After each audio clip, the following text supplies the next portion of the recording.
ವಂದನೆಗಳಮ್ಮ. ಎಲ್ಲರಿಗೂ ವಂದನೆಗಳು. ಎಲ್ಲರೂ ತಲೆಬಾಗಿಸಿ ಪ್ರಾರ್ಥನೆ ಮಾಡಿಕೊಳ್ಳೋಣ. ಕೃಪಾ ಸತ್ಯ ಸಂಪೂರ್ಣನಾದ ಮಹೋನ್ನತನೇ ಮಹಾಪರಿಶುದ್ಧನಾದಂಥ ನಮ್ಮ ತಂದೆಯೇ, ನಿಮ್ಮ ಶ್ರೇಷ್ಠವಾದ ನಾಮಕ್ಕೆ ಕೃತಜ್ಞತೆಗಳು ಸ್ತೋತ್ರಗಳನ್ನು ಸಮರ್ಪಿಸಿಕೊಳ್ತಾ ಇದ್ದೀನಿ ತಂದೆ. ಇಷ್ಟು ತನಕ ಹಾಡಿನ ಮೂಲಕ ನಿಮ್ಮನ್ನು ಘನಪಡಿಸಿದ್ದಾರೆ. ಅದೇ ರೀತಿಯಲ್ಲಿ ತಂದೆ, ವಾಕ್ಯದ ಮೂಲಕ ತಂದೆಯ ದೇವರೇ, ನಿಮ್ಮ ಮಕ್ಕಳಾಗಿರುವಂಥ ನಮ್ಮೆಲ್ಲರನ್ನು ಬಲಪಡಿಸಿ ನೀವು ಮಹಿಮೆ ಹೊಂದಿಕೊಳ್ಳಬೇಕು. ಅದೇ ರೀತಿಯಲ್ಲಿ ನಿಮ್ಮ ಮಕ್ಕಳಾಗಿರುವಂತ ನಾವೆಲ್ಲರೂ ಆತ್ಮಿಕವಾಗಿ ಬಲ ಹೊಂದಬೇಕು ತಂದೆ. ಹಾಗೆ ಈ ಕಾರ್ಯಕ್ರಮ ನಡೆಸಿಕೊಳ್ಳುವಂತೆ ಸಹಾಯ ಮಾಡಿ. ಕುಟುಂಬ ಸಹಿತವಾಗಿ ತಂದೆ, ನಿಮ್ಮ ಮಕ್ಕಳು ವಾಕ್ಯಗಳನ್ನ ಕಲ್ತ್ಕೊಳ್ಳೋದಕ್ಕೆ ಸಿದ್ಧರಾಗಿ ಬಂದಿರುವಂತ ಎಲ್ಲ ಮಕ್ಕಳನ್ನು ಆಶೀರ್ವದಿಸಿ. ಈ ಕಾರ್ಯಕ್ರಮದ ನಿಮಿತ್ತವಾಗಿ ಪ್ರಯಾಸ ಪಡುವಂತ ನಿಮ್ಮ ಮಗಳಿಗೋಸ್ಕರನು ಪ್ರಾರ್ಥಿಸ್ತಾ ಇದ್ದೀನಿ. ಎಲ್ಲಾ ನಿಮ್ಮ ಸೇವಕರಿಗೋಸ್ಕರ ಪ್ರಾರ್ಥಿಸ್ತಾ ಇದ್ದೀನಿ. ಎಲ್ಲರನ್ನೂ ಆತ್ಮಿಕವಾಗಿ ಬಲಪಡಿಸಿ. ಯೇಸು ಪವಿತ್ರ ನಾಮದಲ್ಲಿ ಬೇಡ್ತಾ ಇದ್ದೀನಪ್ಪ ತಂದೆಯೇ, ಆಮೇನ್. ಲೋಕರಕ್ಷಕನಾದ ಯೇಸು ಕ್ರಿಸ್ತರ ನಾಮದಲ್ಲಿ ಆತ್ಮೀಯರೆಲ್ಲರಿಗೂ ಹೃದಯಪೂರ್ವಕ ವಂದನೆಗಳನ್ನು ತಿಳಿಸ್ತಾ ಇದ್ದೀನಿ. ಇಷ್ಟು ತನಕ ಹಾಡಿನ ಮೂಲಕ ದೇವರನ್ನು, ದೇವರ ನಾಮವನ್ನು ಮಹಿಮೆಪಡಿಸಿದ್ದೀವಿ. ದೇವರಿಗೆ ಸ್ತೋತ್ರವಾಗಲಿ. ಅದೇ ರೀತಿಯಲ್ಲಿ ಇವಾಗ ವಾಕ್ಯದ ಮೂಲಕ ನಾವೆಲ್ಲರೂ ಕೆಲವು ವಿಷಯಗಳನ್ನ ತಿಳ್ಕೊಳ್ಳೋಣ. ದೇವರ ರಾಜ್ಯವನ್ನು ಕುರಿತು ನಿರ್ದಿಷ್ಟವಾದ ಮಾಹಿತಿಗಳು, 3ನೇ ಭಾಗ. ಪ್ರಿಯರಾದ ದೇವರ ಮಕ್ಕಳಿರ, ದೇವರ ರಾಜ್ಯವನ್ನ ಕುರಿತು ಮೊದಲನೇದಾಗಿ ಕ್ರೈಸ್ತರು ಆಗಿರುವ ನಾವು ಇದ್ರ ಬಗ್ಗೆ ತಿಳಿದುಕೊಳ್ಬೇಕು. ಪ್ರತಿ ವರ್ಷ ಹಬ್ಬ ಬಂದಾಗ, ಅದೇ ಕ್ರಿಸ್ಮಸ್ ಹಬ್ಬ ಬಂದಾಗ ಮಾಡಿದ್ದನ್ನೇ ನಾವು ಕಾರ್ಯಕ್ರಮಗಳನ್ನ ಮಾಡ್ತಾ ಇರ್ತೀವಿ. ಅಂದರೆ ದೇವರು ಮೆಚ್ಚುತ್ತಾ ಇದ್ದಾರ, ದೇವರು ಮೆಚ್ಚಲ್ವಾ ಎನ್ನುವುದು ಅದನ್ನ ಪೂರ್ತಿ ಪಕ್ಕಕ್ಕಿಟ್ಟು ನಮ್ಮ ಆಲೋಚನೆ, ನಮ್ಮ ಇಷ್ಟ, ಇಲ್ಲಾಂದ್ರೆ ನಮ್ಮ ಒಂದು ಸಂತೋಷದಗೋಸ್ಕರ ಮಾಡುವಂತ ಕಾರ್ಯಕ್ರಮಗಳು,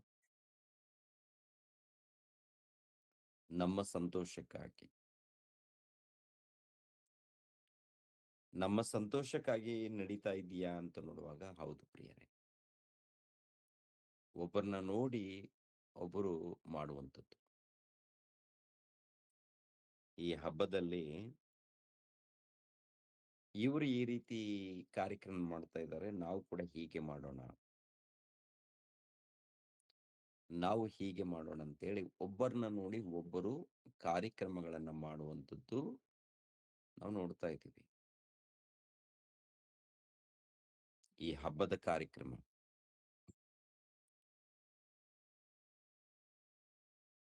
ನೋಡಿ ಒಂದ್ಸರಿ ಎಲ್ಲಾ ಕಡೆ ಗಮನಿಸ್ರಿ. ಆದ್ರೆ ಒಬ್ರು ದೇವರ ವಾಕ್ಯವನ್ನ ಚೆನ್ನಾಗಿ ಸುವಾರ್ತೆ ಮಾಡ್ತಾ ಇದ್ದಾರೆ ಹೇಳಿ, ನಾನು ಕೂಡ ಮಾಡೋಣ, ನಾವು ಮಾಡೋಣ, ಯಾರಾದ್ರೂ ಕಲಿತಾ ಇದ್ದಾರ ಅಂತ ನೋಡುವಾಗ ಬಹಳ ಕಡಿಮೆ ಇದ್ದಾರೆ. ಈ ಸಮಾಜದಲ್ಲಿ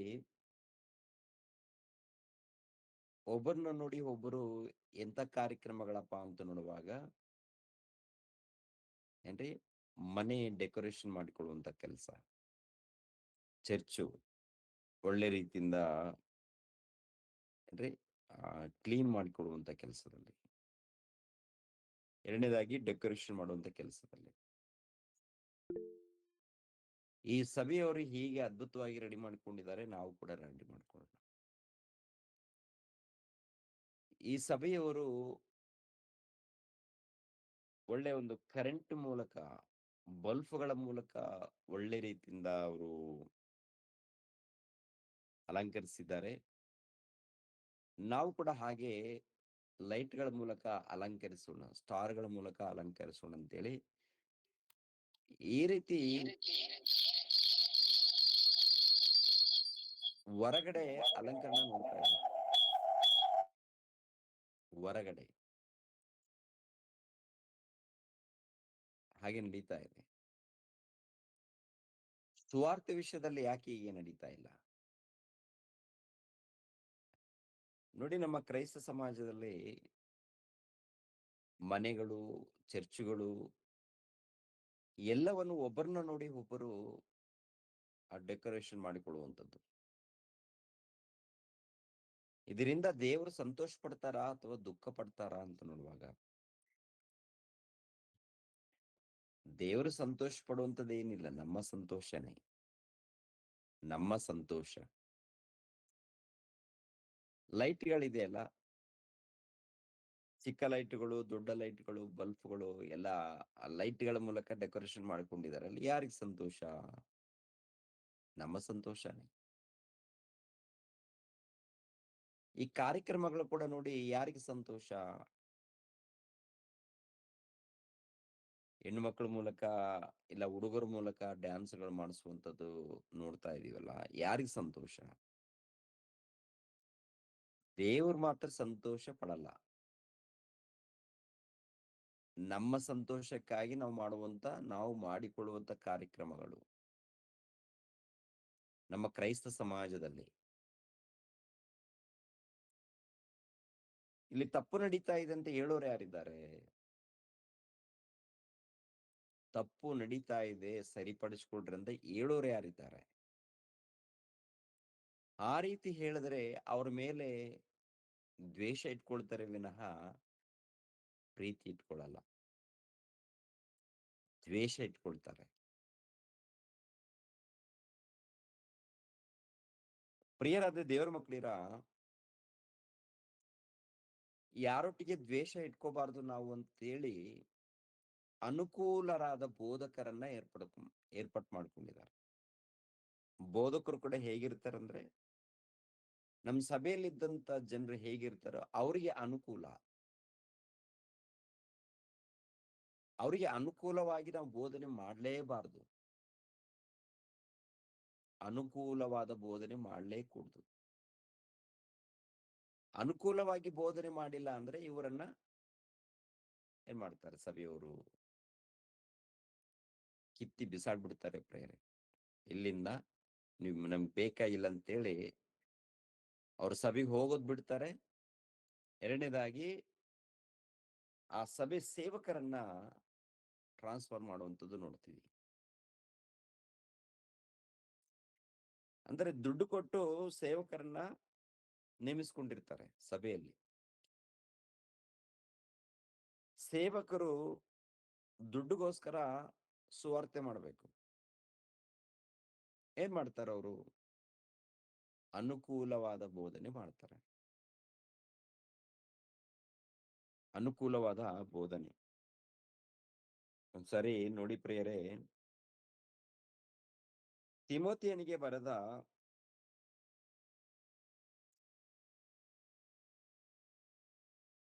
ತಿಮೋಥೆಯನಿಗೆ ಬರೆದ 2ನೇ ಪತ್ರಿಕೆ, ತಿಮೋಥೆಯನಿಗೆ ಬರೆದ 2ನೇ ಪತ್ರಿಕೆ 4ನೇ ಅಧ್ಯಾಯ 3ನೇ ವಚನವನ್ನ ಗಮನಿಸ್ರಿ. 3, 4. 4ನೇ ಅಧ್ಯಾಯ 3ನೇ ವಚನ, 4ನೇ ವಚನ ಓದ್ಬೇಕು. ಯಾಕೆಂದರೆ ಜನರು ಸ್ವಸ್ಥ ಬೋಧನೆಯನ್ನು ಸಹಿಸಲಾರದ ಕಾಲವು ಬರುತ್ತದೆ. ಅದರಲ್ಲಿ ಅವರು ತೀಟೆ ಕಿವಿಗಳುಳ್ಳವರಾಗಿ ತಮ್ಮ ದುರಾಶೆಗಳಿಗೆ ಅನುಕೂಲರಾದ ಅನೇಕ ಉಪದೇಶಕರನ್ನು ಇಟ್ಟುಕೊಳ್ಳುವರು. ಅವರು ಸತ್ಯ ಬೋಧನೆಗೆ ಕಿವಿಗೊಡದೆ ಕಲ್ಪನಾ ಕಥೆಗಳನ್ನು ಕೇಳುವುದಕ್ಕೆ ಹೋಗುವರು. ಸಾಕು. ನೋಡಿದ್ರ? ಯಾಕೆಂದರೆ ಜನರು ಸ್ವಸ್ಥ ಬೋಧನೆಯನ್ನು ಸಹಿಸಲಾರದ ಕಾಲವು ಬರುತ್ತದೆ. ಅದರಲ್ಲಿ ಅವರು ತೀಟೆ ಕಿವಿಯುಳ್ಳವರಾಗಿ ತಮ್ಮ ದುರಾಶೆಗಳಿಗೆ ಅನುಕೂಲರಾದ ಅನೇಕ ಉಪದೇಶಕರನ್ನು ಇಟ್ಟುಕೊಳ್ಳುವರು. ಅವರು ಏನಾಗಿದ್ದಾರಪ್ಪ ಅಂತ ನೋಡುವಾಗ ಏನ್ರಿ, ತೀಟೆ ಕಿವಿಯುಳ್ಳವರು. ಮೊದಲನೇದಾಗಿ ಸ್ವಸ್ಥ ಬೋಧನೆಯನ್ನು ಸಹಿಸಲಾರದ ಜನರು. ಆರೋಗ್ಯಕರವಾದ ಬೋಧನೆ. ಆರೋಗ್ಯಕರವಾದ ಬೋಧನೆಯಲ್ಲಿ ಹೇಗಿರುತ್ತಪ್ಪ ಅಂತ ನೋಡುವಾಗ ಖಂಡನೆ ಇರುತ್ತೆ, ಎಚ್ಚರಿಕೆ ಇರುತ್ತೆ, ಸ್ವಸ್ಥತೆ ಬೋಧನೆ ಇರುತ್ತೆ. ಸ್ವಸ್ಥತೆ ಬೋಧನೆ, ಆರೋಗ್ಯಕರವಾದ ಬೋಧನೆ, ಆತ್ಮಗಳನ್ನ ಕಾಪಾಡುವಂತ ಬೋಧನೆ, ನಮ್ಮ ಆತ್ಮಗಳನ್ನು ಕಾಪಾಡುವಂತ ಬೋಧನೆ ಶ್ರೇಷ್ಠವಾದದ್ದು. ಸ್ವಸ್ಥ ಬೋಧನೆಯನ್ನು ಸಹಿಸಲಾರದ ಕಾಲವು ಬರುತ್ತದೆ.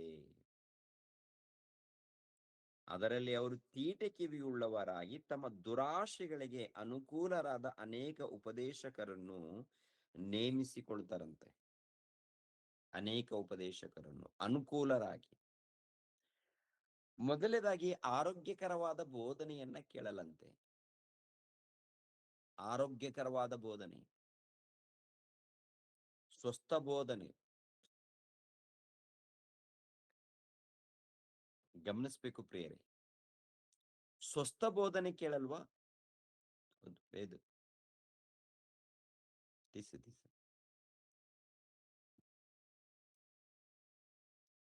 ಸ್ವಸ್ಥ ಬೋಧನೆಯನ್ನು ಕೇಳಲ್ವಾ?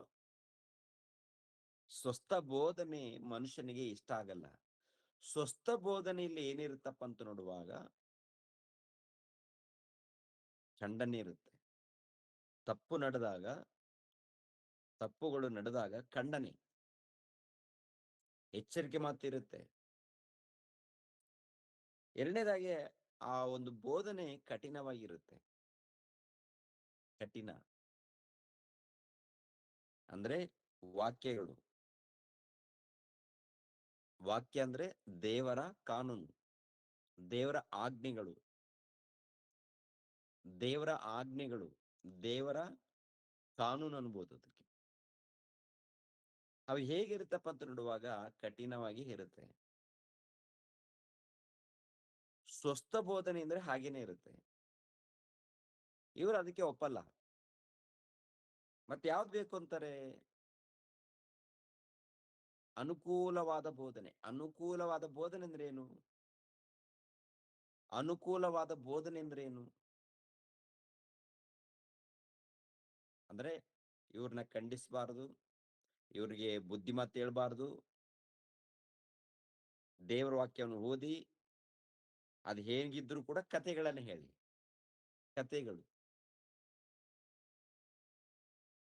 ಕಥೆಗಳ ಹೇಳ್ಬೇಕು ಅಂತೆ. ಅಂದ್ರೆ ಇವ್ರನ್ನ ಖಂಡಿಸೋರಂದ್ರೂ ಇಷ್ಟ ಆಗಲ್ಲ, ಬುದ್ಧಿ ಹೇಳೋರಂದ್ರೂ ಇಷ್ಟ ಆಗಲ್ಲ. ಒಟ್ಟಿನಲ್ಲಿ ಕಥೆಗಳ ಹೇಳಿ, ಮಾಯ ಮಾತುಗಳನ್ನು ಹೇಳಿ, ಕೇವಲ ಆಶೀರ್ವಾದದ ಬಗ್ಗೆ ಮಾತನಾಡಿ, ಒಂದು ವೇಳೆ ದೇವರ ಕೆಲಸ ಅಂತ ಖಂಡಿತವಾಗಿ ಹೇಳಿದಾಗ ಏನೋ ಕಾರ್ಯಕ್ರಮ ಮಾಡಿ ಕುಣಿಯೋಣ, ಡ್ಯಾನ್ಸ್ಗಳನ್ನ ಮಾಡೋಣ, ಬೇಕಾದ್ರೆ ಡೆಕೋರೇಷನ್ ಮಾಡಿಕೊಳ್ಳೋಣ, ಅಲಂಕರಿಸಿಕೊಳ್ಳೋಣ, ಒಳ್ಳೆ ಬಿರಿಯಾನಿ ಊಟ ಮಾಡೋಣ, ಬೇಕಾದ್ರೆ ಕೇಕ್ ಕಟ್ ಮಾಡೋಣ, ಇನ್ನು ಬೇರೆ ಬೇರೆ ಏನೇನಿದೆ ಇವೆಲ್ಲ ಮಾಡೋಣ. ಆದ್ರೆ ಖಂಡಿಸುವಂತ ಬೋಧನೆ ನಮಗೆ ಬೇಡ, ಎಚ್ಚರಿಸುವಂತ ಬೋಧನೆ ನಮಗೆ ಬೇಡ. ಒಟ್ಟಿನಲ್ಲಿ ನಾವು ಇರ್ತೀವಿ ಹೀಗೆ. ನಮಗೆ ಅನುಕೂಲರಾದ ಬೋಧಕರು ಯಾರಿದ್ದಾರೆ ಅವ್ರನ್ನ ನೇಮಿಸ್ರಿ, ಅವ್ರಿಗೆ ಸ್ಯಾಲ್ರಿ ಕೊಡ್ರಿ. ಯಾರಾದ್ರೂ ಖಂಡಿಸರೆ ಇವ್ರ ಬಗ್ಗೆ ಯಾರು ವಿಚಾರ ಮಾಡಕ್ ಹೋಗ್ಬೇಡಿ, ಯಾರು ಕೂಡ ಏನು ಹೇಳಕ್ ಹೋಗ್ಬೇಡಿ. ಹೀಗೆ ತಯಾರಾಗಿದ್ದಾರೆ ಇವರು. ಆದರೆ ಪ್ರತಿನಿತ್ಯ ವಾಕ್ಯಗಳನ್ನ ಕಲಿಯುವಂತ ನೀವು ನಾವು ಆತ್ಮಿಕವಾಗಿ ಬೆಳೆಯೋಣ. ನಮ್ಮ ಹಿರಿಯ ಸೇವಕರು ಯಾರಾದರಿದ್ರೆ ಹಿರಿಯ ಸೇವಕರು ಏನ್ ಮಾಡಬೇಕು? ವಾಕ್ಯಗಳನ್ನ ಚೆನ್ನಾಗಿ ಕಲಿತು ನಮ್ಮ ಮಧ್ಯದಲ್ಲಿ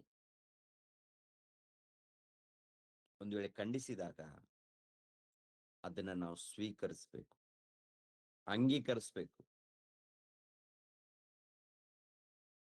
ಇದು ಇವ್ರು ಹೇಳುವಂತ ಮಾತಲ್ಲ, ನಮ್ಮ ತಂದೆಯಾದ ದೇವರು ಇವ್ರ ಮೂಲಕ ಹೇಳಿಸುವಂತ ಮಾತು ಅಂತೇಳಿ ಮನಸ್ಫೂರ್ತಿಯಿಂದ ಅಂಗೀಕರಿಸಿದಾಗ ಅವಾಗ ಕೆಲವು ವಿಷಯಗಳು ನಮ್ಗೆ ಗೊತ್ತಾಗುತ್ತೆ.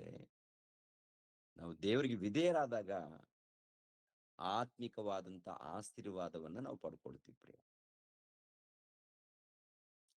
ಈಗಿನ ಕಾಲದಲ್ಲಿ ನೋಡಿ, ದೇವರ ರಾಜ್ಯ ಬರ್ಲಿ ಬರ್ಲಿ ಬರ್ಲಿ ಬರ್ಲಿ ಅಂತೇಳಿ ಪ್ರತಿಯೊಬ್ಬರು ಪ್ರಾರ್ಥನೆ, ಪ್ರತಿಯೊಬ್ಬರು ಕೂಡ ಪ್ರಾರ್ಥನೆ. ಗಬ್ರಿಯಲ್ ದೇವದೂತನ್ ಬಂದು ಏನ್ ಹೇಳಿದ್ದಾರೆ?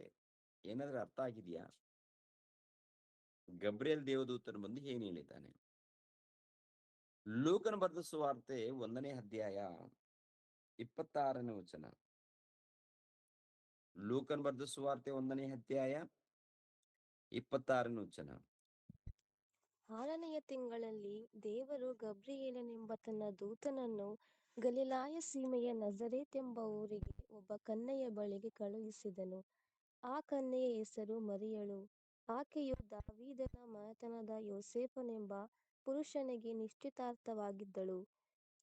ಆ ದೂತನು ಆಕೆಯ ಬಳಿಗೆ ಬಂದು, ದೇವರ ದಯೆ ಹೊಂದಿದವಳೇ, ನಿನಗೆ ಶುಭವಾಗಲಿ, ಕರ್ತನು ನಿನ್ನ ಸಂಗಡ ಇದ್ದಾನೆ ಅಂದನು.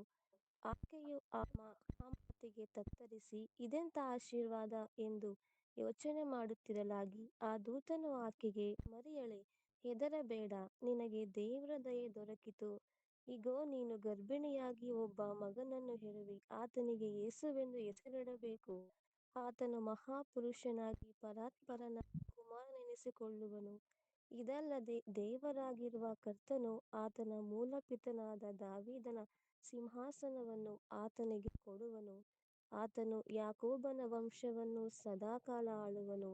ಆತನ ರಾಜ್ಯಕ್ಕೆ ಅಂತ್ಯವೇ ಇಲ್ಲ ಎಂದು ಹೇಳಿದನು. ಸಾಕು. ಇಲ್ಲಿ ನೋಡಿ ಅಮ್ಮ, ನಿನ್ನ ಗರ್ಭದಲ್ಲಿ ಲೋಕರಕ್ಷಕನು, ದೈವಕುಮಾರನು, ಮಾ ನಿನ್ನ ಮೂಲಕ ಲೋಕರಕ್ಷಕನು ಬರ್ತಾ ಇದ್ದಾನಮ್ಮ. ನೀನು ಗರ್ಭಿಣಿಯಾಗಿ ಒಬ್ಬ ಮಗನನ್ನು ಹೆರುವಿ, ಆತನಿಗೆ ಯೇಸು ಎಂದು ಹೆಸರಿಡಬೇಕು. ಆತನು ಮಹಾಪುರುಷನಾಗಿ ಪರಾತ್ಪರನ ಕುಮಾರನೆನಿಸಿಕೊಳ್ಳುವನು. ಇದಲ್ಲದೆ ದೇವರಾಗಿರುವ ಕರ್ತನು ಆತನ ಮೂಲಪಿತನಾದ ದಾವೀದನ ಸಿಂಹಾಸನವನ್ನು ಆತನಿಗೆ ಕೊಡುವನು. ಆತನು ಯಾಕೋಬನ ವಂಶವನ್ನು ಸದಾಕಾಲ ಆಳುವನು. ಆತನ ರಾಜ್ಯಕ್ಕೆ ಅಂತ್ಯವೇ ಇಲ್ಲ. ಆತನ ರಾಜ್ಯಕ್ಕೆ ಅಂತ್ಯವೇ ಇಲ್ಲ. ಆತನ ರಾಜ್ಯಕ್ಕೆ ಅಂತ್ಯವಿಲ್ಲ. ಯೇಸು ಕ್ರಿಸ್ತರ ರಾಜ್ಯಕ್ಕೆ ಅಂತ್ಯವೇ ಇಲ್ಲ. ಇವಾಗ ಬಂದಿದಾರಲ್ಲ, ಅಂದ್ರೆ ಯೇಸು ಕ್ರಿಸ್ತರು 1ನೇ ಶತಮಾನದಲ್ಲಿ ಈ ಲೋಕಕ್ಕೆ ಬರುವುದಕ್ಕಿಂತ ಮುಂಚಿತವಾಗಿ ಮರಿಯಮ್ಮಳ ಮೂಲಕ ಬರ್ತಾನೆ. ಅಮ್ಮ, ನಿನ್ನ ಮೂಲಕ ಲೋಕ ರಕ್ಷಕನು, ದೇವರ ಮಗನು ನಿನ್ನ ಮೂಲಕ ಹುಟ್ಟುತ್ತಾ ಇದ್ದಾನಮ್ಮ. ಆತನ ಮೂಲಕ ಲೋಕಕ್ಕೆ ದೇವರ ರಾಜ್ಯ ಪರಿಪಾಲನೆ. ಆತನ ರಾಜ್ಯವು ಅಂತ್ಯವಿಲ್ಲದ ರಾಜ್ಯವು. ಆತನ ರಾಜ್ಯ ಯಾವ ರಾಜ್ಯ ಅಂತೆ? ಅಂತ್ಯವಿಲ್ಲದ ರಾಜ್ಯ.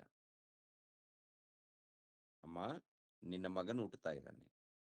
ಅಮ್ಮ, ನಿನ್ನ ಮೂಲಕ ಲೋಕ ರಕ್ಷಕನು ಬರ್ತಾ ಇದ್ದಾನೆ, ದೈವಕುಮಾರನು. ಆತನಿಗೆ ದೇವರು ದಾವೀದನ ಸಿಂಹಾಸನವನ್ನು ಕೊಡ್ತಾನೆ.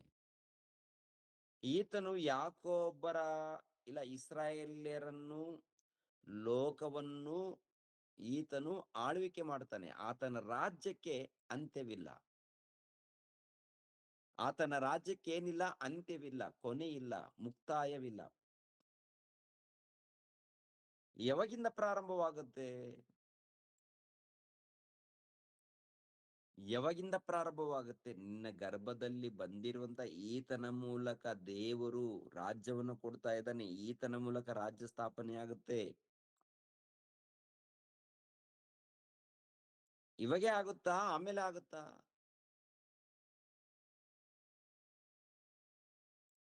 ಗಮನಿಸ್ರಿ ಪ್ರಿಯರೇ, ಗಬ್ರಿಯಲ್ ದೇವದೂತನ್ ಬಂದು ಹೇಳಿ ಹೋಗ್ತಾ ಇದ್ದಾನಂದ್ರೆ,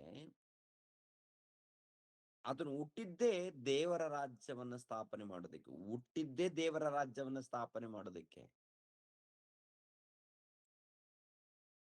ಯೇಸು ಪ್ರಭು ಈ ಲೋಕದಲ್ಲಿ ಮನುಷ್ಯನಾಗಿ ಬಂದಿದ್ದೇ ದೇವರ ರಾಜ್ಯವನ್ನು ಸ್ಥಾಪನೆ ಮಾಡೋದಕ್ಕೆ.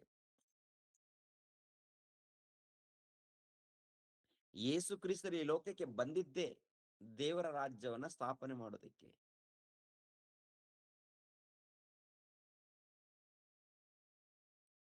ಅರ್ಥ ಆಗಿಲ್ಲ ಜನಕ್ಕೆ.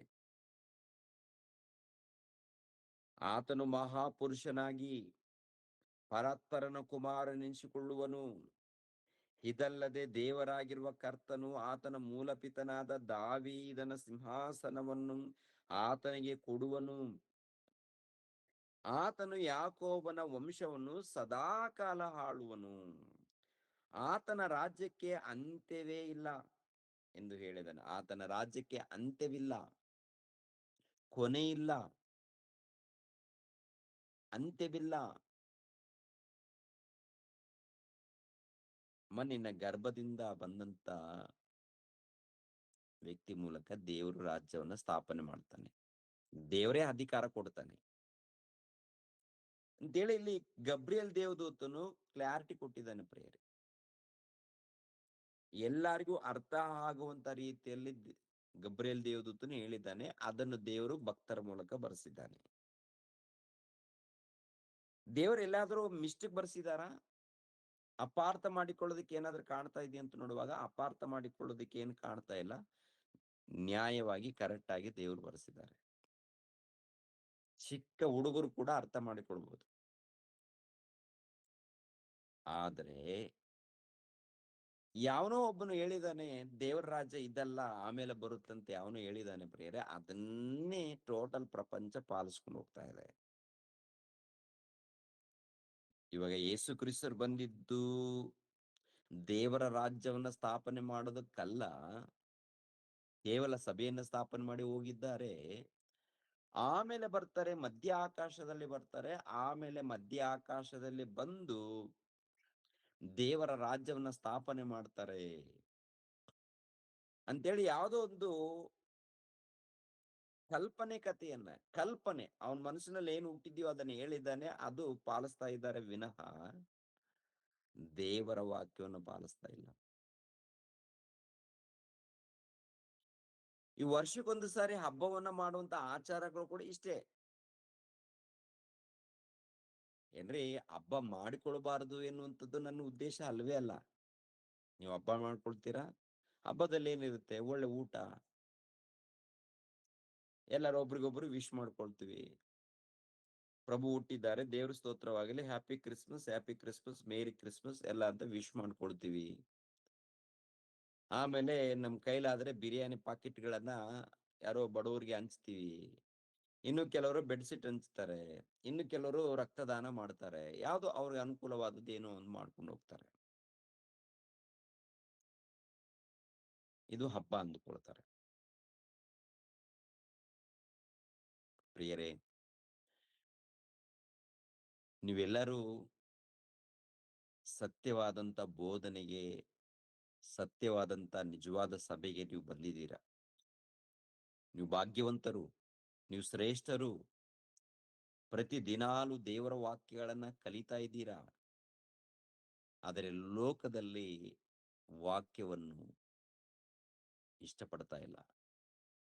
ಲೋಕದಲ್ಲಿದ್ದಂತ ಪ್ರಜೆಗಳು ವಾಕ್ಯವನ್ನು ಕುರಿತು ಇಷ್ಟಪಡ್ತಾ ಇಲ್ಲ. ವಾಕ್ಯ ಅಂದ್ರೇನೆ ಆಗಲ್ಲ.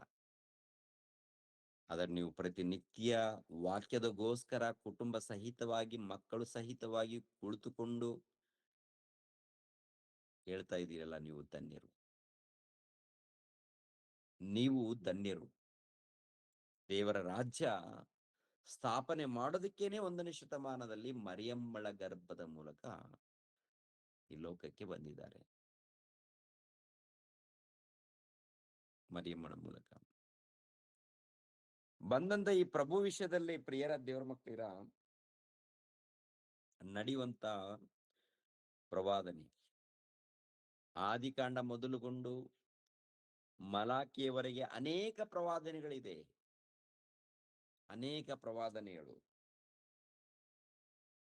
ಇವಾಗ ದೀಕ್ಷೆ ಸ್ನಾನ ಕೊಡುವಂತ ಯೋಹಾನಿದನಲ್ಲ, ಆತನು ಕೂಡ ಏನ್ರಿ ಹಳೆ ಒಡಂಬಡಿಕೆಯಲ್ಲಿ ಬರೆಯಲ್ಪಟ್ಟಂತ ಮಾತುಗಳನ್ನ ಆಧಾರ ಮಾಡಿಕೊಂಡು ಮಾತಾಡುವಂತ ವಚನವನ್ನ ಒಂದ್ಸಾರಿ ನೋಡೋಣ.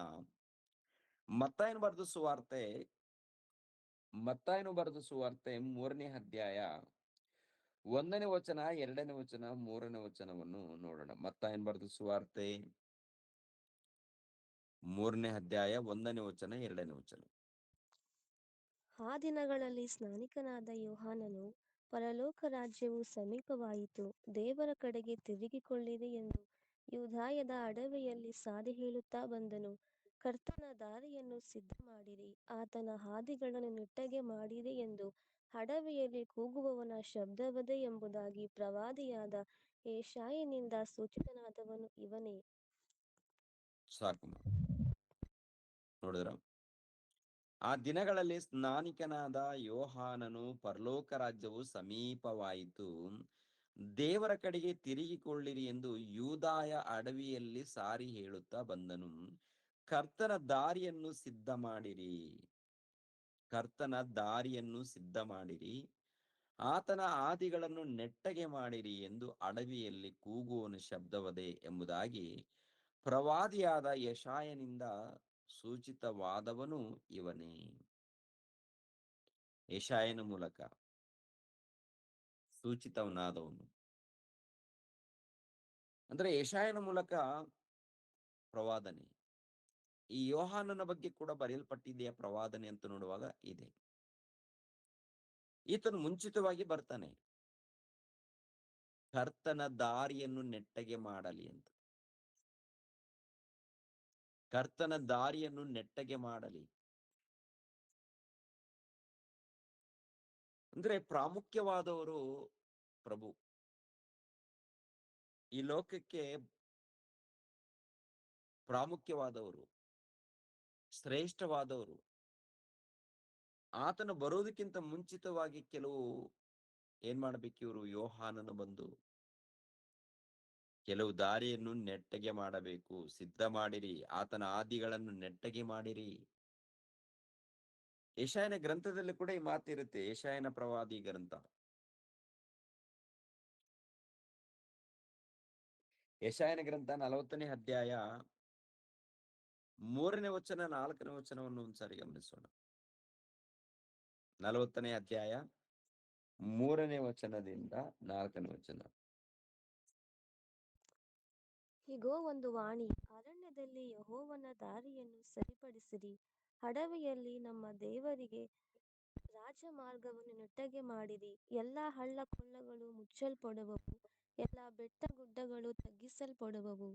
ಮಲೆನಾಡು ಬಯಲು ಸೀಮೆಯಾಗುವುದು, ಕೊಲಕಲ ನೆಲವು ಸಮವಾಗುವುದು, ಯೆಹೋವನ ಮಹಿಮೆಯು ಗೋಚರವಾಗುವುದು, ಎಲ್ಲಾ ಮನುಷ್ಯರು ಒಟ್ಟಿಗೆ ಅದನ್ನು ಕಾಣುವರು. ಯೆಹೋವನ ಬಾಯೇ ಇದನ್ನು ನುಡಿದಿದೆ ಎಂದು ಒಬ್ಬನು ಕೂಗುತ್ತಾನೆ. ಆಹಾ, ವಾಣಿಯು ಮತ್ತೆ ಕೇಳಿಸಿ ಕೂಗು ಎನ್ನುತ್ತದೆ. ಅದಕ್ಕೆ ನಾನು, ಏನು ಕೂಗಲಿ ಎಂದು ಕೇಳಲು, ನರಜಾತಿಯೆಲ್ಲ ಹುಲ್ಲಿನ ಹಾಗಿದೆ, ಅದರ ಲಾವಣ್ಯವೆಲ್ಲ ಅಡವಿನ ಹೂವಿನಂತಿದೆ. ಯೆಹೋವನ ಶ್ವಾಸವು ಅದರ ಮೇಲೆ ಬೀಸುವುದರಿಂದ ಹುಲ್ಲು ಒಣಗಿ ಹೋಗುವುದು, ಹೂವು ಬಾಡಿ ಹೋಗುವುದು. ಜನವು ಹುಲ್ಲೇ ಹುಲ್ಲು, ಹುಲ್ಲು ಒಣಗಿ ಹೋಗುವುದು. ಸಾಕಮ್ಮ, ಇಲ್ಲಿ ಗಮನಿಸ್ಬೇಕು ಪ್ರಿಯರೇ. 3ನೇ ವಚನದಲ್ಲಿ, ಈಗ ಒಂದು ವಾಣಿ ಅರಣ್ಯದಲ್ಲಿ ಯೆಹೋವನ ದಾರಿಯನ್ನು ಸರಿಪಡಿಸಿರಿ. ಒಂದು ವಾಣಿ ಬರ್ತಾ ಇದೆ, ಒಂದು ಶಬ್ದ. ಅದರಲ್ಲಿ ದೇವರ ವಚನ ಇದೆ, ಅದರಲ್ಲಿ ದೇವರ ಆಜ್ಞೆಗಳಿದೆ. ದೇವರು ಒಬ್ಬ ಮನುಷ್ಯನನ್ನ ಕಳಿಸ್ಕೊಡ್ತಾ ಇದ್ದಾನಂತೆ. ಆ ಮನುಷ್ಯನ ಮೂಲಕ ಕರ್ತನ ದಾರಿಯನ್ನು ನೆಟ್ಟಗೆ ಮಾಡಲಿ ಅಂತ. ಕರ್ತನ ದಾರಿ ಅಂದ್ರೆ ದೇವರ ಒಂದು ರಾಜ್ಯವನ್ನ ಸ್ಥಾಪನೆ ಮಾಡೋದಕ್ಕೆ ಅದಕ್ಕಿಂತ ಮುಂಚಿತವಾಗಿ ಏನೇನು ಏರುಪೇರು ಇದೆಯೋ ಅದನ್ನ ಸರಿಪಡಿಸೋದಕ್ಕೆ ಈತನು ಬರ್ತಾನೆ. ಅದೇ ಇದೆ ನೋಡಿ, ಅರಣ್ಯದಲ್ಲಿ ಯೆಹೋವನ ದಾರಿಯನ್ನು ಸರಿಪಡಿಸಿರಿ, ಅಡವಿಯಲ್ಲಿ ನಮ್ಮ ದೇವರಿಗೆ ರಾಜ್ಯ ಮಾರ್ಗವನ್ನು ನೆಟ್ಟಗೆ ಮಾಡಿರಿ. ಅಂದ್ರೆ ಅರಣ್ಯದಲ್ಲಿ ಅಂದ್ರೆ ಮತ್ತೇನಿಲ್ಲ, ಮನುಷ್ಯರ ಮಧ್ಯದಲ್ಲಿ. ಅಡವಿಯಲ್ಲಿ ದೇವರ ರಾಜ್ಯ ಮಾರ್ಗವನ್ನು, ಅಡವಿಯಲ್ಲಿ ಅಂದ್ರೆ ಅರಣ್ಯದಲ್ಲಿ ಯಾರಿರ್ತಾರೆ ಹೇಳಿ? ಅಡವಿಯಲ್ಲಿ ಏನಿರುತ್ತೆ? ಮೃಗಗಳು, ಪ್ರಾಣಿಗಳು. ಹೌದಲ್ವ? ಮೃಗಗಳು, ಪ್ರಾಣಿಗಳು. ಮಾನವರು ಇರುವಂತ ಈ ಒಂದು ಪಟ್ಟಣಗಳಲ್ಲಿ ಮನುಷ್ಯರು ಎಂದು ಕರೆಯಲ್ಪಡ್ತಾ ಇದರಲ್ಲಿ ಏನಾಗಿದ್ದಾರೆ ಗೊತ್ತಾ? ಮೃಗಗಳು, ಜಂತುಗಳು, ಪ್ರಾಣಿಗಳು. ಅರಣ್ಯದಲ್ಲಿ ಯೆಹೋವನ ದಾರಿಯನ್ನು ಸರಿಪಡಿಸಿರಿ, ಅಡವಿಯಲ್ಲಿ ನಮ್ಮ ದೇವರ ರಾಜ್ಯ ಮಾರ್ಗವನ್ನು ನೆಟ್ಟಗೆ ಮಾಡಿರಿ. ಅಂದ್ರೆ ಅಡವಿಯಲ್ಲಿ ಅಂದಾಗ ಏನೋ ಅಡವಿಯಲ್ಲಿ ಪ್ರಾಣಿಗಳು ಪಕ್ಷಿಗಳು ಇರ್ತಾವಲ್ಲ, ಅಲ್ಲಿ ಅಲ್ಲ. ಆ ಅಡವಿಯಲ್ಲ, ಮನುಷ್ಯರಿರುವಂತ ಪಟ್ಟಣಗಳೇ ಅಡವಿಗಳಾಗಿ. ಅಡವಿಗಳಂತಂದ್ರೆ ಪ್ರಾಣಿಗಳು, ಜಂತುಗಳು, ಮೃಗಗಳು. ಸಾಧು ಪ್ರಾಣಿಗಳು ಇರ್ತವೆ, ಅದೇ ಪ್ರಕಾರ ಜಂತುಗಳು, ಮೃಗಗಳು ಇರ್ತವೆ ಅರಣ್ಯದಲ್ಲಿ. ಯಾವ ಮೂಲೆಯಲ್ಲಿ ಯಾವ ಯಾವ ಮರಗಳ ಹಿಂದೆ ಎಂತೆಂತ ಊಳಗಳಿರ್ತಾವೋ ಗೊತ್ತಿಲ್ಲ, ಎಂತೆಂತ ಊಳಗಳಿರ್ತಾವೋ ಗೊತ್ತಿಲ್ಲ, ಎಂತೆಂತ ಜಂತುಗಳಿರ್ತಾವೋ ಗೊತ್ತಿಲ್ಲ. ಅರಣ್ಯದಲ್ಲಿ ಹೋಗುವಾಗ ಹಿಂದೆ ಮುಂದೆ ಎಲ್ಲ ಗಮನಿಸ್ತಾ ಇರ್ತಾರೆ. ಎಲ್ಲ ಏನ್ರಿ, ಅರಣ್ಯದಲ್ಲಿ ಪ್ರಯಾಣ ಮಾಡುವಾಗ ಕಾಲುಗಳಿಗೆ ಬಂದೋಬಸ್ತಾಗಿ ಯಾವಾದ್ರೂ ಹುಳಗಳು ಬಂದಾಗ್ಲೂ ಕೂಡ ತುಳಿಯೋದಕ್ಕೆ ಎಲ್ಲ ವ್ಯವಸ್ಥೆ ಮಾಡ್ಕೊಂಡು ಹೋಗ್ತಾ ಇರ್ತಾರೆ. ಅವ್ರ ಕೈಯಲ್ಲಿ ಕತ್ತಿ, ಕೈಯಲ್ಲಿ ಏನೋ ಒಂದು ಕೋಲು ಇರುತ್ತೆ, ಯಾವಾದ್ರೂ ಜಂತುಗಳು ಬಂದ್ರೆ ಹೊಡೆದಾಕೋಣ ಅಂತೇಳಿ. ಆ ತರ ಅರಣ್ಯ ಅಲ್ಲ ಇದು. ಮನುಷ್ಯರೇ ಮೃಗಗಳಾಗಿ, ಮನುಷ್ಯರೇ ಜಂತುಗಳಾಗಿ, ಮನುಷ್ಯರೇ ಪ್ರಾಣಿಗಳಾಗಿ ಇರುವಂತ ಅಡವಿ, ಮನುಷ್ಯರು ಇರುವಂತ ನಗರ. ಅದಕ್ಕೆ ಇದಕ್ಕೆ ಏನಂತೆ ಹೋಲಿಸಿದನಪ್ಪ ಅಂತ ನೋಡುವಾಗ, ಅಡವಿಯಲ್ಲಿ ನಮ್ಮ ದೇವರಿಗೆ ರಾಜಮಾರ್ಗವನ್ನು ನೆಟ್ಟಗೆ ಮಾಡಿರಿ, ಎಲ್ಲಾ ಹಳ್ಳ ಕೊಳ್ಳಗಳು ಮುಚ್ಚಲ್ಪಡುವವು, ಎಲ್ಲಾ ಬೆಟ್ಟ ಗುಡ್ಡಗಳು ತಗ್ಗಿಸಲ್ಪಡುವವು ಅಂತಾರೆ. ಮನುಷ್ಯರ ಮಧ್ಯದಲ್ಲಿ ಅಂದ್ರೆ ಮೊಟ್ಟ ಮೊದಲು ಇಸ್ರಾಯೇಲ್ಯರ ಮಧ್ಯದಲ್ಲಿ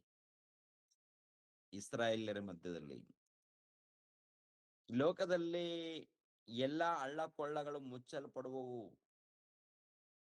ಅಂದಾಗ, ಪ್ರಿಯರಾದ ದೇವರ ಮಕ್ಕಳಿರ, ಅವರಿಗೆ ಧರ್ಮಶಾಸ್ತ್ರ ಕೊಡಲ್ಪಟ್ಟಿದೆ.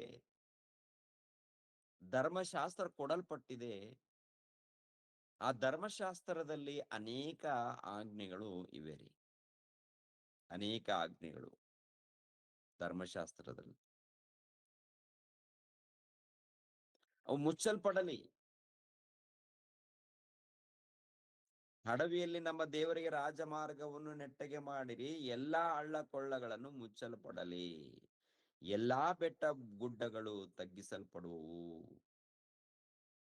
ಎಲ್ಲಾ ಬೆಟ್ಟ ಗುಡ್ಡಗಳು ಅಂದಾಗ ಏನ್ರಿ, ದೊಡ್ಡ ದೊಡ್ಡ ರಾಜ್ಯಗಳು,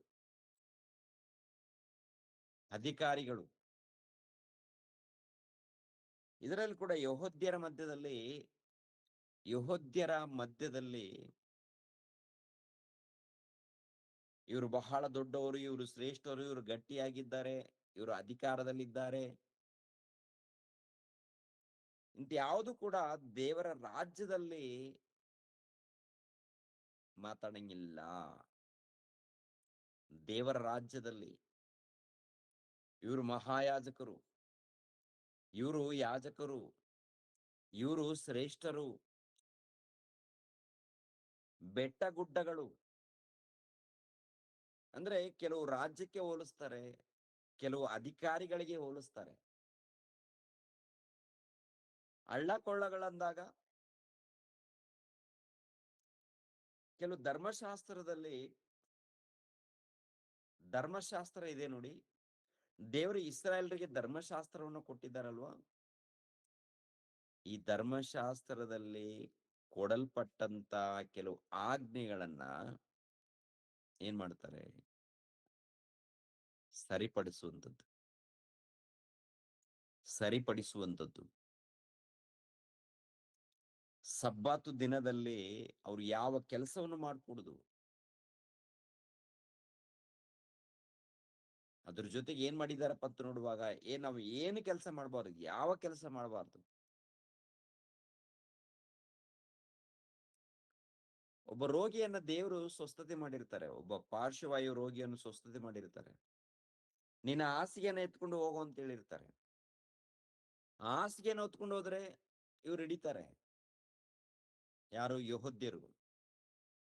ಓಯ್, ಎಲ್ಲಿಗೆ ಹೋಗ್ತಾ ಇದೀಯಾ? ಇವತ್ತು ಸಬ್ಬಾತು ದಿನ ಗೊತ್ತಿಲ್ವಾ?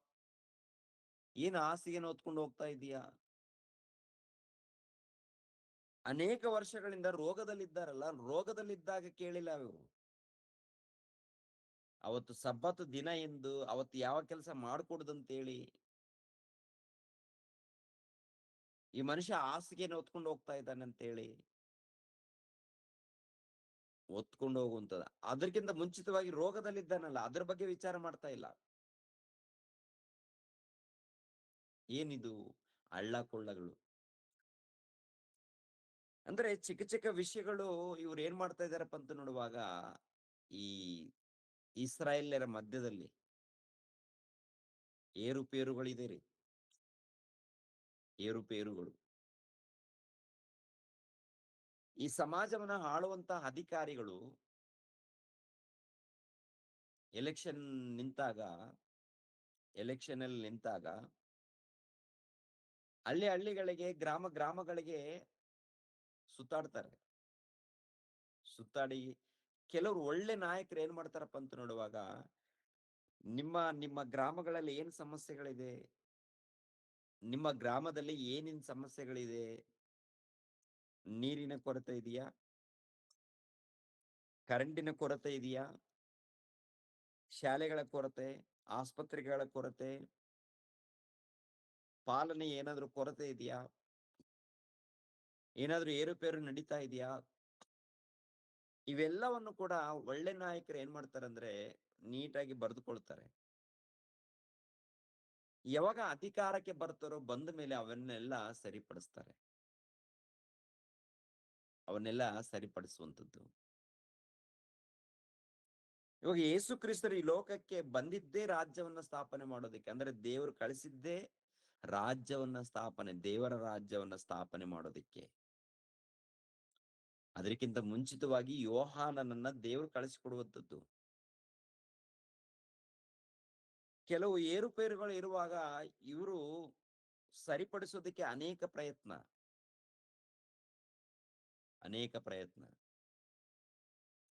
ಒಂದು ಕಾಲದಲ್ಲಿ ಸುನ್ನತಿ ಕಾರ್ಯಕ್ರಮ ಇತ್ತು. ದೇವರ ಮಕ್ಕಳು ಎಂದು ಕರೆಯಲ್ಪಡಬೇಕು, ದೇವರ ಭಕ್ತರು ಎಂದು ಕರೆಯಲ್ಪಡಬೇಕಾದ್ರೆ ಸುನ್ನತಿ. ಯೋಹಾನನು ಬಂದು ಏನ್ ಹೇಳ್ತಾ ಇದ್ದಾರೆ? ಬ್ಯಾಪ್ಟಿಸಂ. ಯೋಹಾನನು ಬಂದು ಹೇಳುವಂಥದ್ದು ಏನ್ ಗೊತ್ತಾ? ಬ್ಯಾಪ್ಟಿಸಂ, ದೀಕ್ಷಾ ಸ್ನಾನ ಪಡ್ಕೊಳ್ಬೇಕು. ನೀವು ದೇವರ ಬಳಿಗೆ ಬನ್ನಿ, ಬ್ಯಾಪ್ಟಿಸಂ ತಗೊಳ್ಳಿ, ನಿಮ್ಮ ಪಾಪಗಳನ್ನ ಪರಿಹಾರ ಮಾಡಿಕೊಳ್ಳಿ.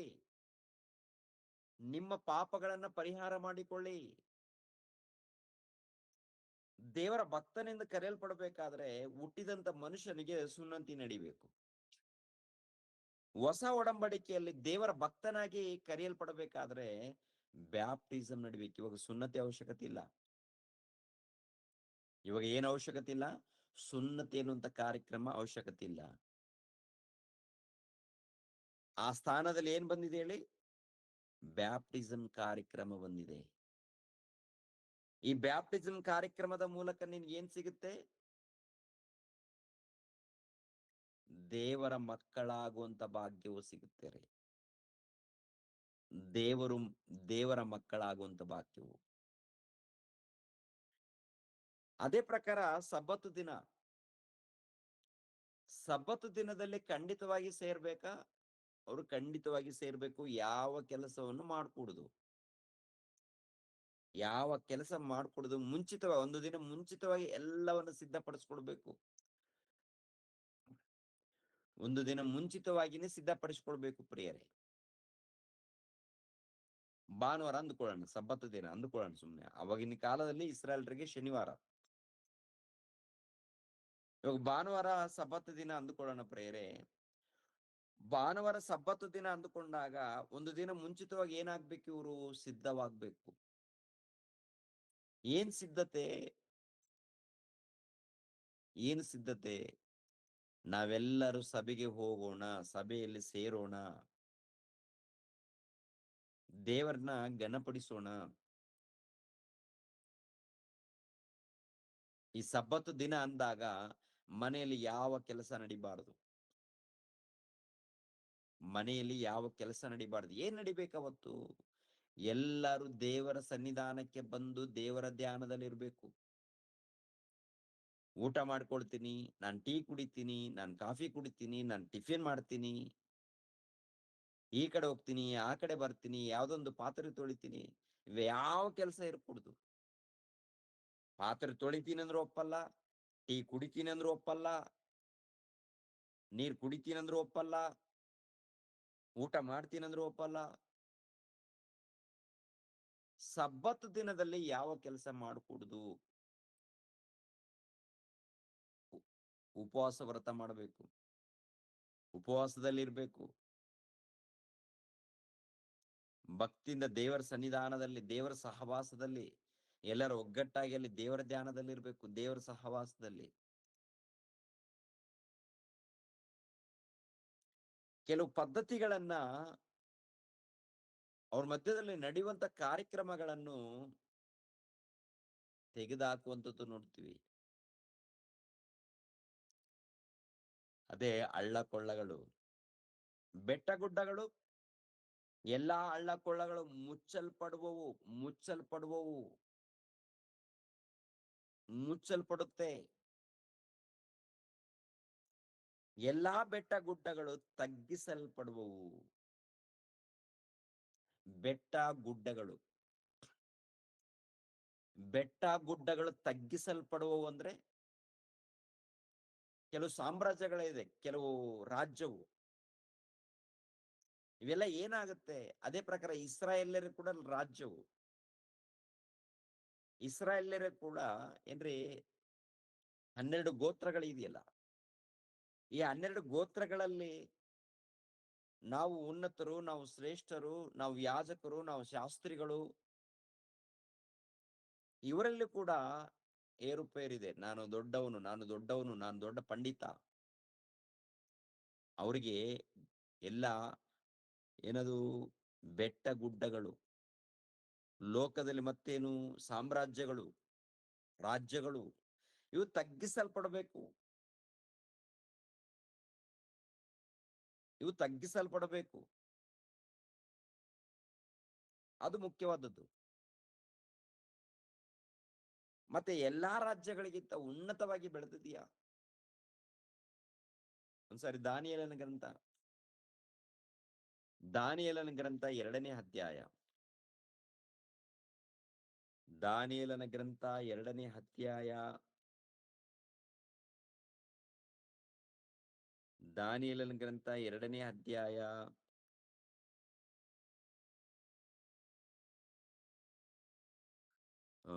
34ನೇ ವಚನವನ್ನ ಓದಿಮ್ಮ.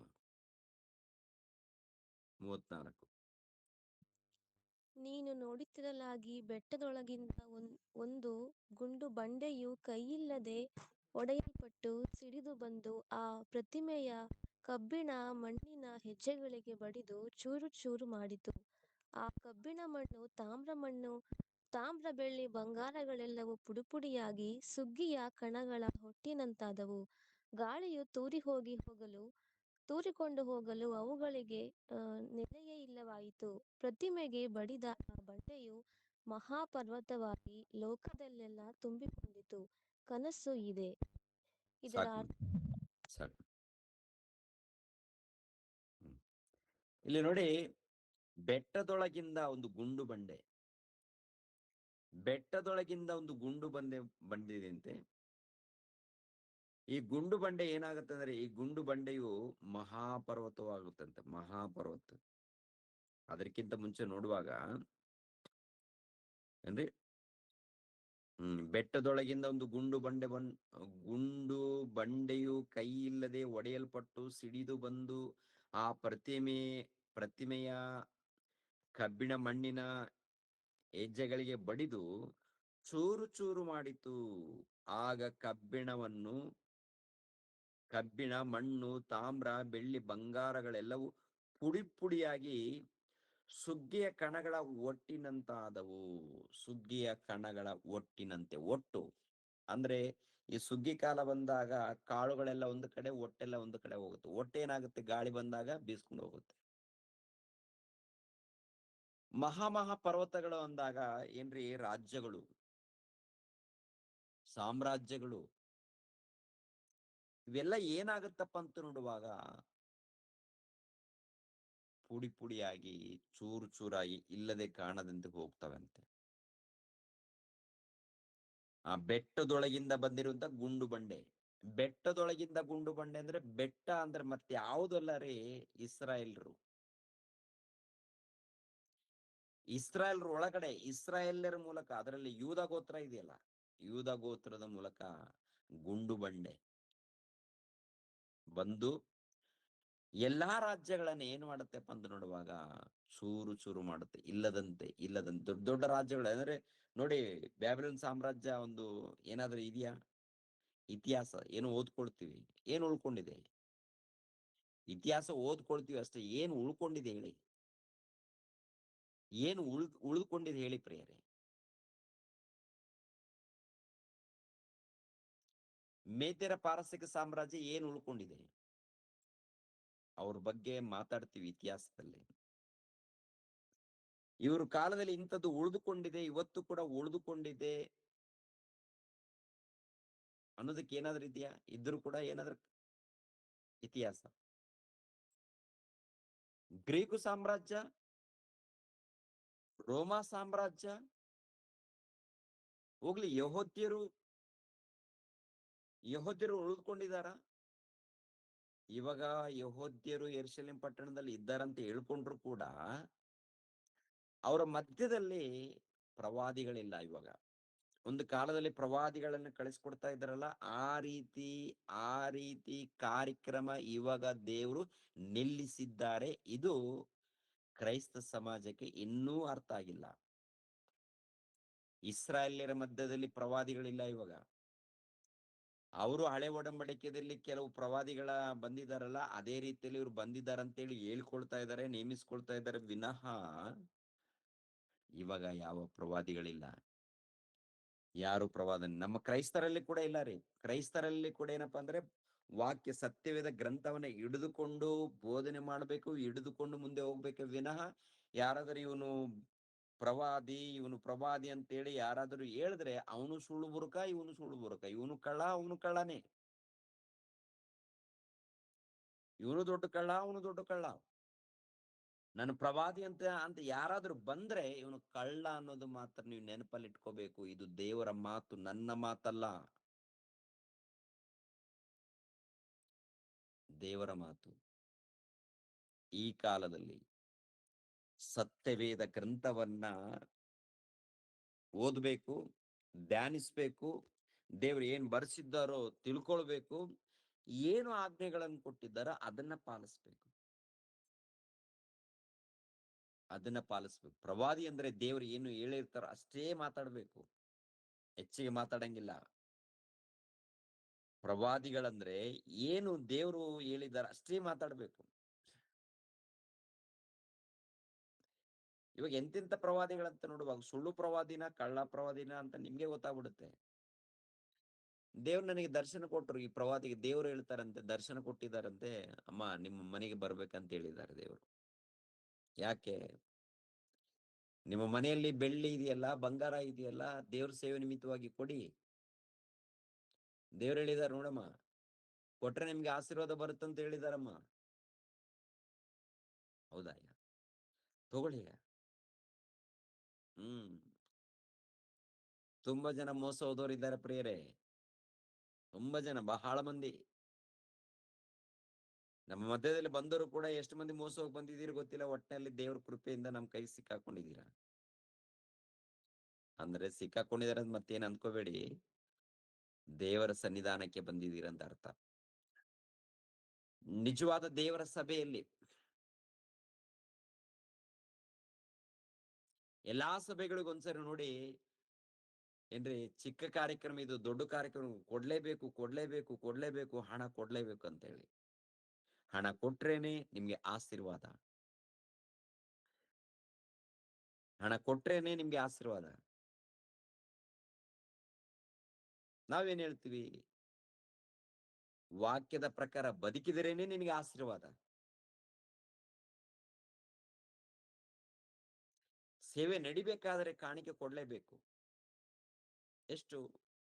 ನಿನ್ನ ಹೃದಯದಲ್ಲಿ ಹುಟ್ಟಿದಷ್ಟು, ನಿನ್ನ ಮನಸ್ಸಿನಲ್ಲಿ ಹುಟ್ಟಿದಷ್ಟು, ಸುವಾರ್ತೆ ನಿಮಿತ್ತವಾಗಿ. ಅದು ಕೂಡ ದೇವರ ಸೇವಕರು ನಿಜವಾಗ್ಲೂ ಯಥಾರ್ಥವಾಗಿ ಸೇವೆ ಮಾಡ್ತಾ ಇದ್ದಾರಾ, ಅಥವಾ ಇವನೇನಾದ್ರೂ ಕುಡುಕನ, ಇವನೇನಾದ್ರೂ ವ್ಯಭಿಚಾರಿನ, ಇವನೇನಾದ್ರು ಲೋಕದ ರೀತಿ ಬಳಸ್ಕೊಳ್ತಾ ಇದ್ದಾನ, ಅದನ್ನು ಕೂಡ ನೀವು ಗಮನಿಸ್ಬೇಕು. ಸುಮ್ನೆ ಕೊಡೋದಲ್ಲ ಹೆಂಗ್ ಬೇಕಂಗ.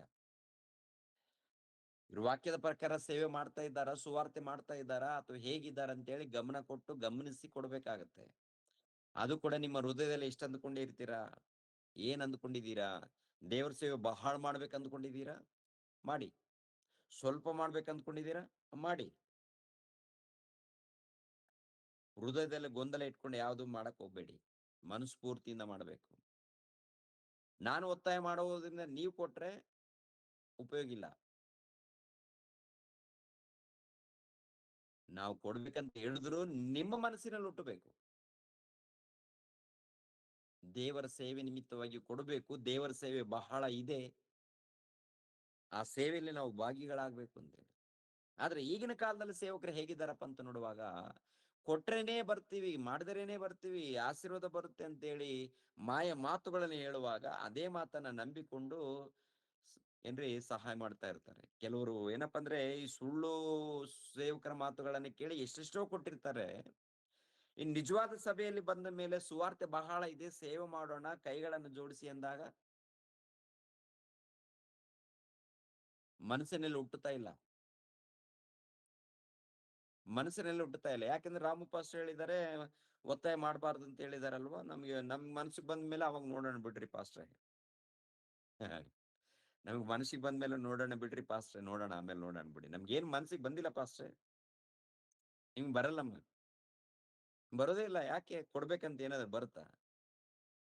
ನೀನು ದೇವರನ್ನ ಪ್ರೀತಿಸಿದಾಗ, ಆ ದೇವ್ರು ನನ್ನ ಎತ್ತ ತಂದೆ, ನನ್ನ ತಂದೆ ಆದ ದೇವ್ರಿಗೋಸ್ಕರ ಏನಾದ್ರು ಮಾಡ್ಬೇಕು, ನನ್ನ ಪ್ರಭುಗೋಸ್ಕರ ಮಾಡ್ಬೇಕು, ನನ್ನ ಒಡೆಯನನ್ನ ಪ್ರಪಂಚಕ್ಕೆ ಪರಿಚಯ ಮಾಡ್ಬೇಕು ಎಂಬುವಂತ ದಾಹ ನಿನಗಿದ್ರೆ ಖಂಡಿತವಾಗಿ ಏನ್ ಮಾಡ್ತೀನಿ? ಯಾರು ಹೇಳೋದ್ ಬೇಕಾಗಿಲ್ಲ. ನನ್ನ ಪ್ರಭುಗೋಸ್ಕರ ಏನೋ ಸೇವೆ ಮಾಡೋಣ ಅಂತೇಳಿ ಮುಂದೆ ಬರ್ತೀರಾ. ಮುಂದೆ ಬಂದವ್ರು ಏನ್ರಿ, ಆ ಹೊಸ ಹೊಸ ಹಾಡುಗಳನ್ನು ಬಿಡ್ತಾ ಇದೀವಿ. ಹೇಗ್ ಬರುತ್ತೆ? ನನ್ನ ಕೈಯಲ್ಲಿ ದುಡ್ಡಿದ್ಯಾ? ತಿಂಗಳ ಲೋನ್ ಕಟ್ಕೊಳ್ಬೇಕಾದ್ರೂ ಒದ್ದಾಡ್ತಾ ಇರ್ತೀವಿ. ಕರೆಂಟ್ ಬಿಲ್ ಕಟ್ಟಬೇಕಾದ್ರೂ ಕೂಡ ಒಂದು ರೀತಿಯಲ್ಲಿ ಕಷ್ಟ ಇರುತ್ತೆ. ಮತ್ತೆ ಹೇಗೆ? ಸಭೆಯಲ್ಲಿ ಅವರೊಬ್ರು ಇವರೊಬ್ರು ಮುಂದೆ ಬರ್ತಾ ಇರ್ತಾರೆ. ಅಯ್ಯ, ನಾವು ನಿಮ್ಮ ಸೇವೆ ನಿಮಿತ್ತವಾಗಿ ಏನಾದ್ರು ಮಾಡೋಣ ಅಂತೇಳಿ. ಹಾಡುಗಳು ಹೇಳಿದಿರಲ್ಲ, ಆ ಹಾಡುಗಳು ನಾವು ಕೂಡ ಒಂದು ಹಾಡನ್ನ ಆಡಿಸ್ತೀವಿ. ಸುಮಾರು ಈ ವರ್ಷದಲ್ಲಿ 6, 7 ಹಾಡುಗಳು ಬರ್ತಾ ಇದೆ ರೀ. ಹೊಸ ಹೊಸ ಹಾಡುಗಳು ಅದ್ಭುತವಾಗಿದೆ ರೀ. ಎಲ್ಲ ಲಿರಿಕ್ ಕೂಡ ತುಂಬಾ ಚೆನ್ನಾಗಿದೆ.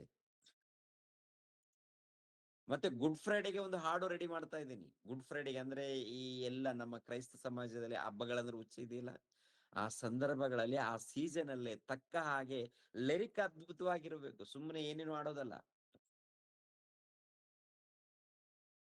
ರಚನೆ ಚೆನ್ನಾಗಿರ್ಬೇಕು. ಅರ್ಥ ಇರಬೇಕು. ದೇವರು ಅವಕಾಶ ಕೊಡ್ತಾ ಇದ್ದಾರೆ. ಅದೇ ರೀತಿಯಲ್ಲಿ ಕೈಗಳನ್ನ ಜೋಡಿಸೋರು ಕೂಡ ಒಬ್ಬೊಬ್ಬರು ಬರ್ತಾ ಇದ್ದಾರೆ. ಯಾರು ದೊಡ್ಡ ಕೋಟ್ಯಾಧೀಶರು ಬರಲ್ಲ, ದೊಡ್ಡ ಶ್ರೀಮಂತರ ಬರೋಲ್ಲ. ಚಿಕ್ಕ ಚಿಕ್ಕ ಕೆಲಸ ಮಾಡಿಕೊಂಡು ಜೀವಿಸುವರೆ. ನಮ್ಮ ಸಭೆಯಲ್ಲಿ ಒಬ್ಬ ಹುಡುಗ ಇರ್ತಾನೆ ಪ್ರಿಯ, ಬಹಳ ಚಿಕ್ಕ ಕೆಲಸ ಮಾಡ್ಕೊಳ್ತಾನೆ. ನನ್ನ ಕೈಲಾದಷ್ಟು ಮಟ್ಟಿಗೆ ಒಂದು ಸೇವೆಗೋಸ್ಕರ ಅಣ್ಣ ಹೆಸರು ಹೇಳ್ಬೇಡಿ ಅಂತಾನೆ. ಭಾನುವಾರ ನೀವು ಊಟ ಕೊಡ್ತೀರಲ್ಲ, ನನ್ನ ಕೈಲಿಂದ ಏನಾಗುತ್ತೆ ನಾನು ಮಾಡ್ತೀನಿ ಅಣ್ಣ. ಕೈ ಜೋಡಿಸ್ತಾನೆ ಪ್ರಿಯ. ದೊಡ್ಡ ದೊಡ್ಡ ಕೋಟ್ಯಾಧೀಶ್ವರರು ಕೈ ಜೋಡಿಸಲ್ಲ. ಏ ನೋಡ್ಕೊಳ್ತಾರೆ ಬಿಡ್ರಿ. ಸುವಾರ್ತೆ ಕೆಲಸ ಬಹಳ ಇದೆ. ದೇವರ ಕೆಲಸ ಬಹಳ ಇದೆ. ನೀವು ಮಾಡಬೇಕು, ನಾನು ಮಾಡಬೇಕು. ಪ್ರಿಯರ ದೇವ್ರ ಮಕ್ಕಳಿರ, ಯೋಹಾನನಿಗೆ ಕೆಲಸ ಕೊಟ್ಟಿದ್ದಾರೆ. ದೇವರ ರಾಜ್ಯವನ್ನ ಸ್ಥಾಪಿಸೋದಕ್ಕಿಂತ ಮುಂಚಿತವಾಗಿ ದೇವರ ರಾಜ್ಯ ಸ್ಥಾಪನೆ ಆಗ್ಬೇಕಲ್ಲ, ಅದನ್ನ ಏರುಪೇರು ಏನೇನಿದೆಯೋ ಅದನ್ನ ಸರಿಪಡಿಸ್ಬೇಕು ಯೋಹಾನ್ ಅಂತೇಳಿ ಕಳಿಸ್ಕೊಡ್ತಾನೆ. ಅವ್ರ ಮೂಲಕ ಏನೇನು ಸರಿ ಮಾಡಿದಾರೋ ಕೆಲವು ವಿಷಯಗಳು ಸರಿ ಮಾಡಿ ಅವ್ರ ಜೀವಿತ ಮುಗಿಸ್ಕೊಂಡು ಹೋಗ್ತಾರೆ. ಅವರ ಜೀವಿತವನ್ನ ಆ ದೇವರ ರಾಜ್ಯವನ್ನ ಏನ್ರಿ ಸ್ಥಾಪನೆ ಆಗ್ಬೇಕು. ದೇವರ ರಾಜ್ಯವು ಸ್ಥಾಪನೆ, ಅದನ್ನೇ ಹೇಳ್ಕೊಂಡು ಹೋಗಿದ್ದಾನೆ. ಮಾರ್ಕನ್ ಬರೆದ ಸುವಾರ್ತೆ ನೋಡೋಣ, ಮುಗಿಸ್ತೀನಿ ಈ ವಚನ ಓದಿ. ಮಾರ್ಕನು ಬರೆದ ಸುವಾರ್ತೆ 1ನೇ ಅಧ್ಯಾಯ 3ನೇ ವಚನ 4ನೇ ವಚನದಲ್ಲಿ ನೋಡಿ ಪ್ರಿಯರೇ. ಮಾರ್ಕನ ಬರೆದ ಸುವಾರ್ತೆ 1ನೇ ಅಧ್ಯಾಯ 3ನೇ ವಚನ 4ನೇ ವಚನ. ಕರ್ತನ ದಾರಿಯನ್ನು ಸಿದ್ಧ ಮಾಡಿರಿ, ಆತನ ಹಾದಿಗಳನ್ನು ನೆಟ್ಟಗೆ ಮಾಡಿರಿ ಎಂದು ಅಡವಿಯಲ್ಲಿ ಕೂಗುವವನ ಶಬ್ದವದೆಯಂತಲೂ ಪ್ರವಾದಿಯಾದ ಯೆಶಾಯನ ಗ್ರಂಥದಲ್ಲಿ ಬರೆದಿರುವ ಪ್ರಕಾರ ಯೋಹಾನನು ಬಂದು ಜನರಿಗೆ, ನೀವು ಪಾಪ ಪರಿಹಾರಕ್ಕಾಗಿ ದೇವರ ಕಡೆಗೆ ತಿರುಗಿಕೊಂಡು ದೀಕ್ಷಾಸ್ನಾನ ಮಾಡಿಸಿಕೊಳ್ಳಬೇಕೆಂದು ಸಾರಿ ಹೇಳುತ್ತಾ ಅಡವಿಯಲ್ಲಿ ದೀಕ್ಷಾಸ್ನಾನ ಮಾಡಿಸುತ್ತಾ ಇದ್ದನು. ಆಗ ಯೂದಾಯ ಸೀಮೆಯೆಲ್ಲವೂ ಯೆರೂಸಲೇಮಿನವರೆಲ್ಲರೂ ಅವನ ಬಳಿಗೆ ಹೊರಟು ಹೋಗಿ ತಮ್ಮ ಪಾಪಗಳನ್ನು ಹೇಳಿಕೊಂಡು ಯೊರ್ದನ್ ಹೊಳೆಯಲ್ಲಿ ಅವನಿಂದ ದೀಕ್ಷಾಸ್ನಾನ ಮಾಡಿಸಿಕೊಳ್ಳುತ್ತಿದ್ದರು. ಈ ಯೋಹಾನ ಸಾಕ್ಬಿಡು. ನೋಡಿದ್ರೆ ಅಂದ್ರೆ ಈ ಯೋಹಾನನು ಕರ್ತನ ದಾರಿಯನ್ನು ಸಿದ್ಧ ಮಾಡಿರಿ, ಕರ್ತನ ದಾರಿಯನ್ನು ಸಿದ್ಧ ಮಾಡಿರಿ, ಆತನ ಆದಿಗಳನ್ನ ನೆಟ್ಟಗೆ ಮಾಡಿರಿ ಎಂದು ಅಡವಿಯಲ್ಲಿ ಕೂಗುವವನ ಶಬ್ದವದೆ ಎಂತಲೂ ಪ್ರವಾದಿ ಮೂಲಕ ಹೇಳಲ್ಪಟ್ಟಂತ ಆ ವ್ಯಕ್ತಿ ಬೇರೆ ಯಾರು ಅಲ್ಲ, ಯೋಹಾನನು.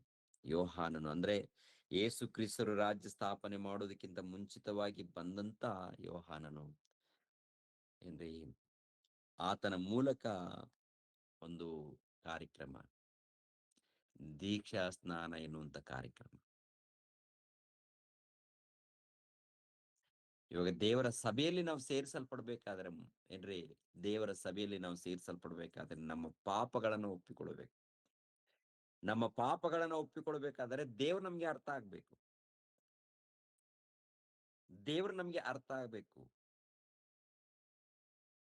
ಅರ್ಥ ಮಾಡಿಕೊಂಡು ನಾವು ಬ್ಯಾಪ್ಟಿಸಮ್ ತಗೊಳ್ಬೇಕು, ಹೌದಲ್ವಾ? ಇವೆಲ್ಲವೂ ಕೂಡ ನೋಡುವಾಗ ಪ್ರಿಯರಾದ ದೇವ್ರ ಮಕ್ಕಳಿರ, ಕೆಲವು ಹಳ್ಳ ಕೊಳ್ಳಗಳನ್ನ ಮುಚ್ಚ್ರಿ. ಬೆಟ್ಟ ಗುಡ್ಡಗಳು ತಗ್ಗಿಸಲ್ಪಡುವವು ಅಂದಾಗ, ಬೆಟ್ಟ ಗುಡ್ಡಗಳು ಅಂದಾಗ ಉನ್ನತವಾದಂತ ಅಧಿಕಾರಿಗಳಿಗೆ ಸಂಬಂಧಪಟ್ಟದ್ದು. ಉನ್ನತವಾದಂತ ಅಧಿಕಾರಿಗಳಿಗೆ, ರಾಜ್ಯಗಳಿಗೆ ಸಂಬಂಧಪಟ್ಟದ್ದು. ಇವು ತಗ್ಗಿಸಲ್ಪಡ್ಲಿ, ಇವು ತಗ್ಗಿಸಲ್ಪಡ್ಲಿ,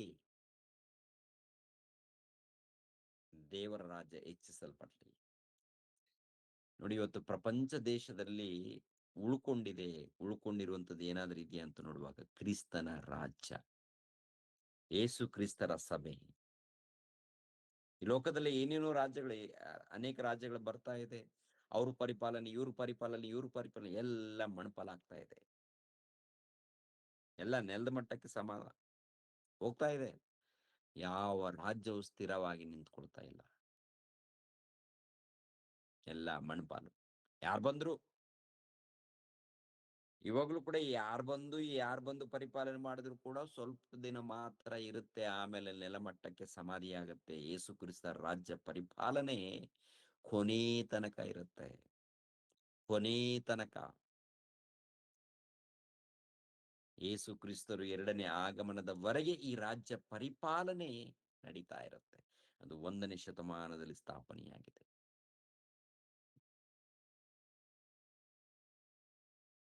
ಪ್ರತಿ ಸೋಮವಾರ ಇದ್ರ ಬಗ್ಗೆ ಮಾತಾಡ್ತಾ ಇದ್ದೀನಿ ಪೂರ್ತಿ ವಿವರಣೆಯನ್ನು. ಆಲ್ರೆಡಿ ಮಾತಾಡಿದ್ದೀವಿ. ಅದರಲ್ಲಿ ಇನ್ನು ಕೆಲವು ಮರೆತಿರುವಂತ ವಿಷಯಗಳು ದೇವರು ಇದರಲ್ಲಿ ನೆನಪು ಮಾಡ್ತಾ ಇರ್ತಾರೆ. ಹೇಳಿದ್ದಾರಲ್ಲ, ತಿಳ್ಕೊಂಡಿದೀವಲ್ಲ, ಮುಗೀತಲ್ಲ, ಅಲ್ಲ. ತಿಳ್ಕೊಳ್ಬೇಕು. ಪ್ರತಿಯೊಬ್ಬರು ತಿಳ್ಕೊಳ್ಬೇಕು. ಯಾರ್ಯಾರು ಬ್ಯಾಪ್ಟಿಸಮ್ ತಗೊಂಡಿದ್ದೀರೋ ಅವರೆಲ್ಲರೂ ಯೇಸು ಕ್ರಿಸ್ತರ ರಾಜ್ಯದಲ್ಲಿ, ದೇವರ ರಾಜ್ಯದಲ್ಲಿ ಸೇರಿಸಲ್ಪಟ್ಟಿದ್ದಾರೆ. ಸೇರಿಸಲ್ಪಟ್ಟಂತ ನಿಮ್ಮನ್ನು ಸೈತಾನನು ಲೋಕದ ರೀತಿಯಲ್ಲಿ ಎಳಿತಾ ಇರ್ತಾನೆ. ನೀವು ಜಾಗೃತಿಯಿಂದಿರ್ಬೇಕು, ಹುಷಾರಾಗಿರ್ಬೇಕು. ಇನ್ನು ಅನೇಕರನ್ನ ದೇವರ ರಾಜ್ಯದಲ್ಲಿ ಸೇರಿಸ್ಬೇಕು ನೀವು. ಸೇರಿಸ್ತೀರಾ? ಸೇರಿಸೋದಕ್ಕೆ ಪ್ರಯತ್ನ ಮಾಡ್ತೀರಾ? ಸೇರಿಸ್ಬೇಕು. ಅದಕ್ಕೆ ದೇವ್ರು ಕೊಟ್ಟಂತ ಈ ಒಂದು ಸಭೆ. ಯಾರ ಸಭೆ? ದೇವರ ಸಭೆ, ಯೇಸು ಕ್ರಿಸ್ತರ ಸಭೆ. ತನ್ನ ರಕ್ತವನ್ನು ಸುರಿಸಿ ಸಂಪಾದನೆ ಮಾಡಿಕೊಂಡಂತ ಸಭೆ, ಕೊಂಡುಕೊಂಡಂತ ಸಭೆ ನೀವು. ನೀವು ಯೇಸು ಕ್ರಿಸ್ತರಿಗೆ ಶಿಷ್ಯರು, ದಾಸರು, ಭಕ್ತರು. ನನ್ಗಲ್ಲ, ನಮ್ಗಲ್ಲ. ನನ್ನ ಸಭೆ, ದೇವರ ಸಭೆ. ನಾವೆಲ್ಲರೂ ಯಾರು? ದೇವರ ಸಭೆಯವರು.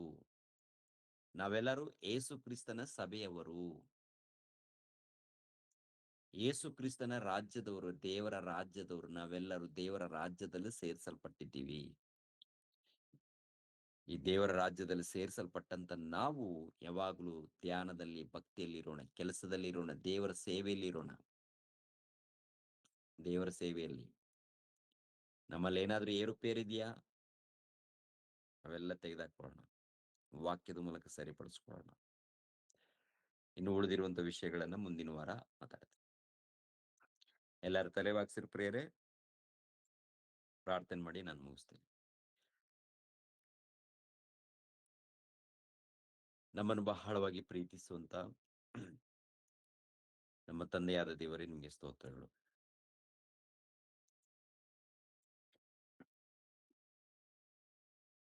ಎಷ್ಟು ತನಕ ಸ್ವಲ್ಪ ವಾಕ್ಯಗಳನ್ನು ಮಾತನಾಡಿದ್ದೀವಿ ತಂದೆ. ಕೇಳಿರುತ್ತೆ ಎಲ್ಲಾ ನಿಮ್ಮ ಮಕ್ಕಳನ್ನು ಆಶೀರ್ವದಿಸಿ, ಎಲ್ಲ ಕುಟುಂಬದವರನ್ನು ಆಶೀರ್ವದಿಸಿ. ಒಂದು ವೇಳೆ ಸಭೆಯಲ್ಲಿ ಯಾರಾದರೂ ಅನಾರೋಗ್ಯದಲ್ಲಿ, ಬಾಧೆಯಲ್ಲಿದ್ರೆ ಅಂತ ಮಕ್ಕಳನ್ನು ಮುಟ್ಟಿ ಒಳ್ಳೆ ಆರೋಗ್ಯವನ್ನು ದಯಪಾಲಿಸಿ. ಅದೇ ರೀತಿಯಲ್ಲಿ ತಂದೆಯಾದ ದೇವರೇ, ಸಭೆಯನ್ನು ಅಭಿವೃದ್ಧಿಪಡಿಸೋದಕ್ಕೆ, ನಿಮ್ಮ ಸೇವೆಯನ್ನು ಮಾಡೋದಕ್ಕೆ ನಾವೆಲ್ಲರೂ ಒಗ್ಗಟ್ಟಾಗಿ ಏಕ ಅಭಿಪ್ರಾಯದಿಂದ ಒಂದೇ ಮನಸ್ಸಿನಿಂದ ಕೆಲಸ ಮಾಡುವಂತೆ ಸಹಾಯ ಮಾಡಿ. ನಿಮ್ಮ ರಾಜ್ಯ ಸುವಾರ್ತೆಯನ್ನು ಅಭಿವೃದ್ಧಿ ಮಾಡೋದಕ್ಕೆ ಸಹಾಯ ಮಾಡಿ. ಪ್ರತಿದಿನಾಲೂ ತಂದೆಯಾದ ದೇವರೇ, ಗೂಗಲ್ ಮೀಟ್ ಮೂಲಕ ಹೀಗೆ ನಿಮ್ಮ ಮಕ್ಕಳು ಗ್ಯಾದರ್ ಆಗ್ತಾ ಇದ್ದಾರೆ. ಅನೇಕರು ಸೇರಿಕೊಳ್ತಾ ಇದ್ದಾರೆ. ಸೇರಿಕೊಂಡು ಅನೇಕರು ವಾಕ್ಯಗಳನ್ನು ಕಲಿತಾ ಇದ್ದಾರೆ. ಆತ್ಮಿಕವಾಗಿ ಬೆಳೀತಾ ಇದ್ದಾರೆ. ತಂದೆ, ನಿಮ್ಮ ಮಕ್ಕಳನ್ನು ಆಶೀರ್ವದಿಸಿ. ಈ ಕಾರ್ಯಕ್ರಮದ ನಿಮಿತ್ತವಾಗಿ ಪ್ರಯಾಸ ಪಡುವಂತ ನಿಮ್ಮ ಮಗಳಿಗೋಸ್ಕರ, ರೇಖರ್ ಅವ್ರಿಗೋಸ್ಕರ, ಆಕೆಗೆ ಕೊಟ್ಟಂತ ಮಕ್ಕಳಿಗೋಸ್ಕರ ಪ್ರಾರ್ಥಿಸ್ತಾ ಇದ್ದೀನಿ. ದೀಕ್ಷಿತ ಆಗಿರ್ಬೋದು, ದೀಪ್ತಿ ಆಗಿರ್ಬೋದು, ಮಕ್ಕಳನ್ನು ಕನಿಕರಿಸಿ ನಿಮ್ಮ ಜ್ಞಾನದಲ್ಲಿ, ಭಯ ಭಕ್ತಿಯಲ್ಲಿ ಜೀವಿಸುವಂತೆ ಸಹಾಯ ಮಾಡಿ. ಅದೇ ರೀತಿಯಲ್ಲಿ ಸೇವಕರು ತಂದೆ, ನಿಮ್ಮ ಸೇವಕರಾಗಿರುವಂತಹ ಇಮಾನುವೇಲ್ ರವ್ರಿಗೋಸ್ಕರ, ಆತನು ಮಾಡುವಂತ ಕೆಲಸದಗೋಸ್ಕರ ಪ್ರಾರ್ಥಿಸ್ತಾ ಇದ್ದೀನಿ. ಆ ಮಗನನ್ನು ಆಶೀರ್ವದಿಸಿ. ಆ ಮಗನಲ್ಲಿರುವಂತ ಬಲಹೀನತೆ ತೆಗೆದಾಕಿ ಒಳ್ಳೆ ಆರೋಗ್ಯವನ್ನು ದಯಪಾಲಿಸಿ ತಂದೆ. ನಿನ್ನೆ ಮೊನ್ನೆ ತಂದೆಯ ದೇವರ ಹೊಟ್ಟೆಯಲ್ಲಿ ನೋವು ಇಟ್ಕೊಂಡು ಸುವಾರ್ತೆಗೋಸ್ಕರ ಬಂದಿದ್ದಾರೆ, ಸೇವೆ ಮಾಡಿ ಹೋಗಿದ್ದಾರೆ. ಅವರನ್ನು ಕ್ಷೇಮವಾಗಿ ಮನೆಗೆ ತಲುಪಿಸಿದ್ದಕ್ಕಾಗಿ ಸ್ತೋತ್ರಗಳು. ಅವರಲ್ಲಿರುವಂತಹ ಬಲಹೀನತೆ ತೆಗೆದುಹಾಕಿ ಒಳ್ಳೆ ಆರೋಗ್ಯವನ್ನು ದಯಪಾಲಿಸಿ. ಅದೇ ರೀತಿಯಲ್ಲಿ ಆಂಜನೇಯರೋಗೋಸ್ಕರನು ಪ್ರಾರ್ಥಿಸ್ತಾ ಇದ್ದೀನಿ, ಆತನ ಕುಟುಂಬದಗೋಸ್ಕರ ಪ್ರಾರ್ಥಿಸ್ತಾ ಇದ್ದೀನಿ. ತಂದೆಯ ದೇವರೇ, ಆತನ ಕುಟುಂಬದಲ್ಲಿದ್ದಂಥ ಎಲ್ಲ ಮಕ್ಕಳನ್ನು ಆಶೀರ್ವದಿಸಿ. ಮನೋಜ್ ತಂದೆ ತಾಯಿಗಳಿಗೋಸ್ಕರ ಪ್ರಾರ್ಥಿಸ್ತಾ ಇದ್ದೀನಿ. ತಂದೆಯ ಮಗನನ್ನು, ಆ ಮಗನು ಮಾಡುವಂತ ಸೇವೆ ಪರಿಚರ್ಯವನ್ನು ಆಶೀರ್ವದಿಸಿ, ಇನ್ನೂ ಹೆಚ್ಚಾಗಿ ನಿಮ್ಮ ಸೇವೆಯಲ್ಲಿ ಇರುವಂತೆ ಸಹಾಯ ಮಾಡಿ. ವಿಲ್ಸನ್ ತಂದೆ ತಾಯಿಗಳಿಗೋಸ್ಕರನು ಪ್ರಾರ್ಥಿಸ್ತಾ ಇದ್ದೀನಿ, ಆ ಮಗನನ್ನು ಆಶೀರ್ವದಿಸಿ. ನವೀನ್ ತಂದೆ ತಾಯಿಗಳಿಗೋಸ್ಕರನು ಪ್ರಾರ್ಥಿಸ್ತಾ ಇದ್ದೀನಿ. ಅದೇ ರೀತಿಯಲ್ಲಿ ಮಂಜುನಾಥ್ರವ್ರಿಗೋಸ್ಕರ, ಅವರ ಕುಟುಂಬದಗೋಸ್ಕರನು ಪ್ರಾರ್ಥಿಸ್ತಾ ಇದ್ದೀನಿ ತಂದೆ, ಅವರ ಮಕ್ಕಳನ್ನು ಆಶೀರ್ವದಿಸಿ. ಅದೇ ರೀತಿಯಲ್ಲಿ ತಂದೆಯ ದೇವರೇ, ಜೋಯಿಲ್ ನಾರಾಯಣರವ್ರಿಗೋಸ್ಕರ ಆಗಿರ್ಬೋದು, ಇನ್ನು ತಂದೆಯ ದೇವರೇ ಗಂಗಾಧರ್ಗೋಸ್ಕರ, ಹಾಗೂ ಸಾಯಂಕಾಲ ನಡೆಯುವಂತ ಈ ಗೂಗಲ್ ಮೀಟ್ ನಲ್ಲಿ ತಂದೆಯ ದೇವರೇ ಪಾಂಡು ಆಗಿರ್ಬೋದು, ಇನ್ನು ನಿಮ್ಮ ಮಕ್ಕಳು ಸ್ತ್ರೀಯರು, ಯುವತಿಯರು ಇದ್ದಾರೆ ತಂದೆ, ಆ ಮಕ್ಕಳಾಗಿರ್ಬೋದು, ಎಲ್ಲರೂ ಒಗ್ಗಟ್ಟಾಗಿ ಏಕ ಮನಸ್ಸಿನಿಂದ ನಿಮ್ಮ ಸೇವೆಯಲ್ಲಿ, ನಿಮ್ಮ ಕೆಲಸದಲ್ಲಿ ಇನ್ನು ಬೆಳೆಯುವಂತೆ ಸಹಾಯ ಮಾಡಿ, ಆಶೀರ್ವದಿಸಿ. ಹಾಡಿಗೋಸ್ಕರ ಸಹಾಯ ಮಾಡದಂತ ಮಕ್ಕಳಿದ್ದಾರೆ, ಅವರೆಲ್ಲರನ್ನೂ ಹೆಸರುಗಳಿಂದ ಆಶೀರ್ವದಿಸಿ. ಇನ್ನು ತಂದೆಯಾದ ದೇವರೇ, 25ನೇ ತಾರೀಕು ಒಂದು ಮೀಟಿಂಗು, ಅದೇ ರೀತಿಯಲ್ಲಿ ಜನವರಿ 7ನೇ ತಾರೀಕಿನಿಂದ 5 ದಿನಗಳ ಕೂಟ ಇದೆ ಅಲ್ವ ತಂದೆ, ಅದನ್ನು ಕೂಡ ನಿಮ್ಮ ಪಾದ ಸನ್ನಿಧಿಯಲ್ಲಿ ಮೊರೆಯಿಡ್ತಾ ಇದ್ದೀವಿ. ಅದ್ಭುತ ರೀತಿಯಲ್ಲಿ ನಡೆಸುವಂತೆ ಸಹಾಯ ಮಾಡಿ. ಬೆಳಗಾವಿಯಲ್ಲಿ ಇದ್ದಂತ ಸಭೆಗೋಸ್ಕರ, ಹುಬ್ಬಳ್ಳಿಯಲ್ಲಿ ಇದ್ದಂತ ಸಭೆಗೋಸ್ಕರ, ಬೀದರ್ನಲ್ಲಿ ಇದ್ದಂತ ಸಭೆಗೋಸ್ಕರ, ಮಂಗಳೂರಿನಲ್ಲಿದ್ದಂತ ಸಭೆಗೋಸ್ಕರ, ಬಳ್ಳಾರಿಯಲ್ಲಿ, ಹಾಸನ ಜಿಲ್ಲೆಯಲ್ಲಿ, ಮೈಸೂರು, ಮಂಡ್ಯ, ಚಾಮರಾಜನಗರದಲ್ಲಿ ಅಲ್ಲೊಬ್ಬರು, ಇಲ್ಲೊಬ್ಬರು, ಅಲ್ಲಿ ಸ್ವಲ್ಪ ಜನ, ಇಲ್ಲಿ ಸ್ವಲ್ಪ ಜನ ಇದ್ದಾರೆ ತಂದೆ, ಅವರೆಲ್ಲರನ್ನು ಕನಿಕರಿಸಿ ಪ್ರತಿಯೊಬ್ಬರೂ ಆತ್ಮಿಕವಾಗಿ ಬೆಳೆಯುವಂತೆ ಸಹಾಯ ಮಾಡಿ. ದಾವಣಗೆರೆಯಲ್ಲಿದ್ದಂತ ಮಕ್ಕಳಿಗೋಸ್ಕರ ಪ್ರಾರ್ಥಿಸ್ತಾ ಇದ್ದೀನಿ. ಅದೇ ರೀತಿಯಲ್ಲಿ ಮಾನವಿ, ಸಿಂಧನೂರು, ರಾಯಚೂರು, ಯಾದಗಿರಿ, ಗುಲ್ಬರ್ಗದಲ್ಲಿದ್ದಂತ ನಿಮ್ಮ ಮಗನಿಗೋಸ್ಕರನು ಪ್ರಾರ್ಥಿಸ್ತಾ ಇದ್ದೀನಿ. ಎಲ್ಲಾ ಮಕ್ಕಳನ್ನು ಹೆಸರುಗಳಿಂದ ಆಶೀರ್ವದಿಸಿ, ಬಲಪಡಿಸಿ, ಆತ್ಮಿಕವಾಗಿ ಬೆಳೆಯುವಂತೆ ಸಹಾಯ ಮಾಡಿ. ಬೆಂಗಳೂರು ಮಹಾನಗರದಲ್ಲಿದ್ದಂತ ಸಭೆಯಲ್ಲಿದ್ದಂತ ನಿಮ್ಮ ಮಕ್ಕಳಿಗೋಸ್ಕರ ಎಲ್ಲರನ್ನು ಕನಿಕರಿಸಿ, ಕಾಪಾಡಿ, ಎಲ್ಲರ ಮಧ್ಯದಲ್ಲಿ ಸಮಾಧಾನ, ಸಂತೋಷವನ್ನು ದಯಪಾಲಿಸಿ. ಯೇಸು ಪವಿತ್ರ ನಾಮದಲ್ಲಿ ಬೇಡ್ತಾ ಇದ್ದೀನಪ್ಪ ತಂದೆಯೇ, ಆಮೇನ್. ನಮ್ಮ ತಂದೆಯಾದ ದೇವರ ಪ್ರೀತಿಯು, ನಮ್ಮ ರಕ್ಷಕನಾದ ಯೇಸು ಕ್ರಿಸ್ತರ ಕೃಪೆಯು, ಪವಿತ್ರಾತ್ಮನ ಅನ್ಯೋನ್ಯ ಸಹವಾಸವು ಸದಾಕಾಲ ದೇವರ ಜೊತೆಯಾಗಿದ್ದು ನಡೆಸಲಿ. ಆಮೇನ್. ಎಲ್ಲರಿಗೂ ಧನ್ಯವಾದಗಳು.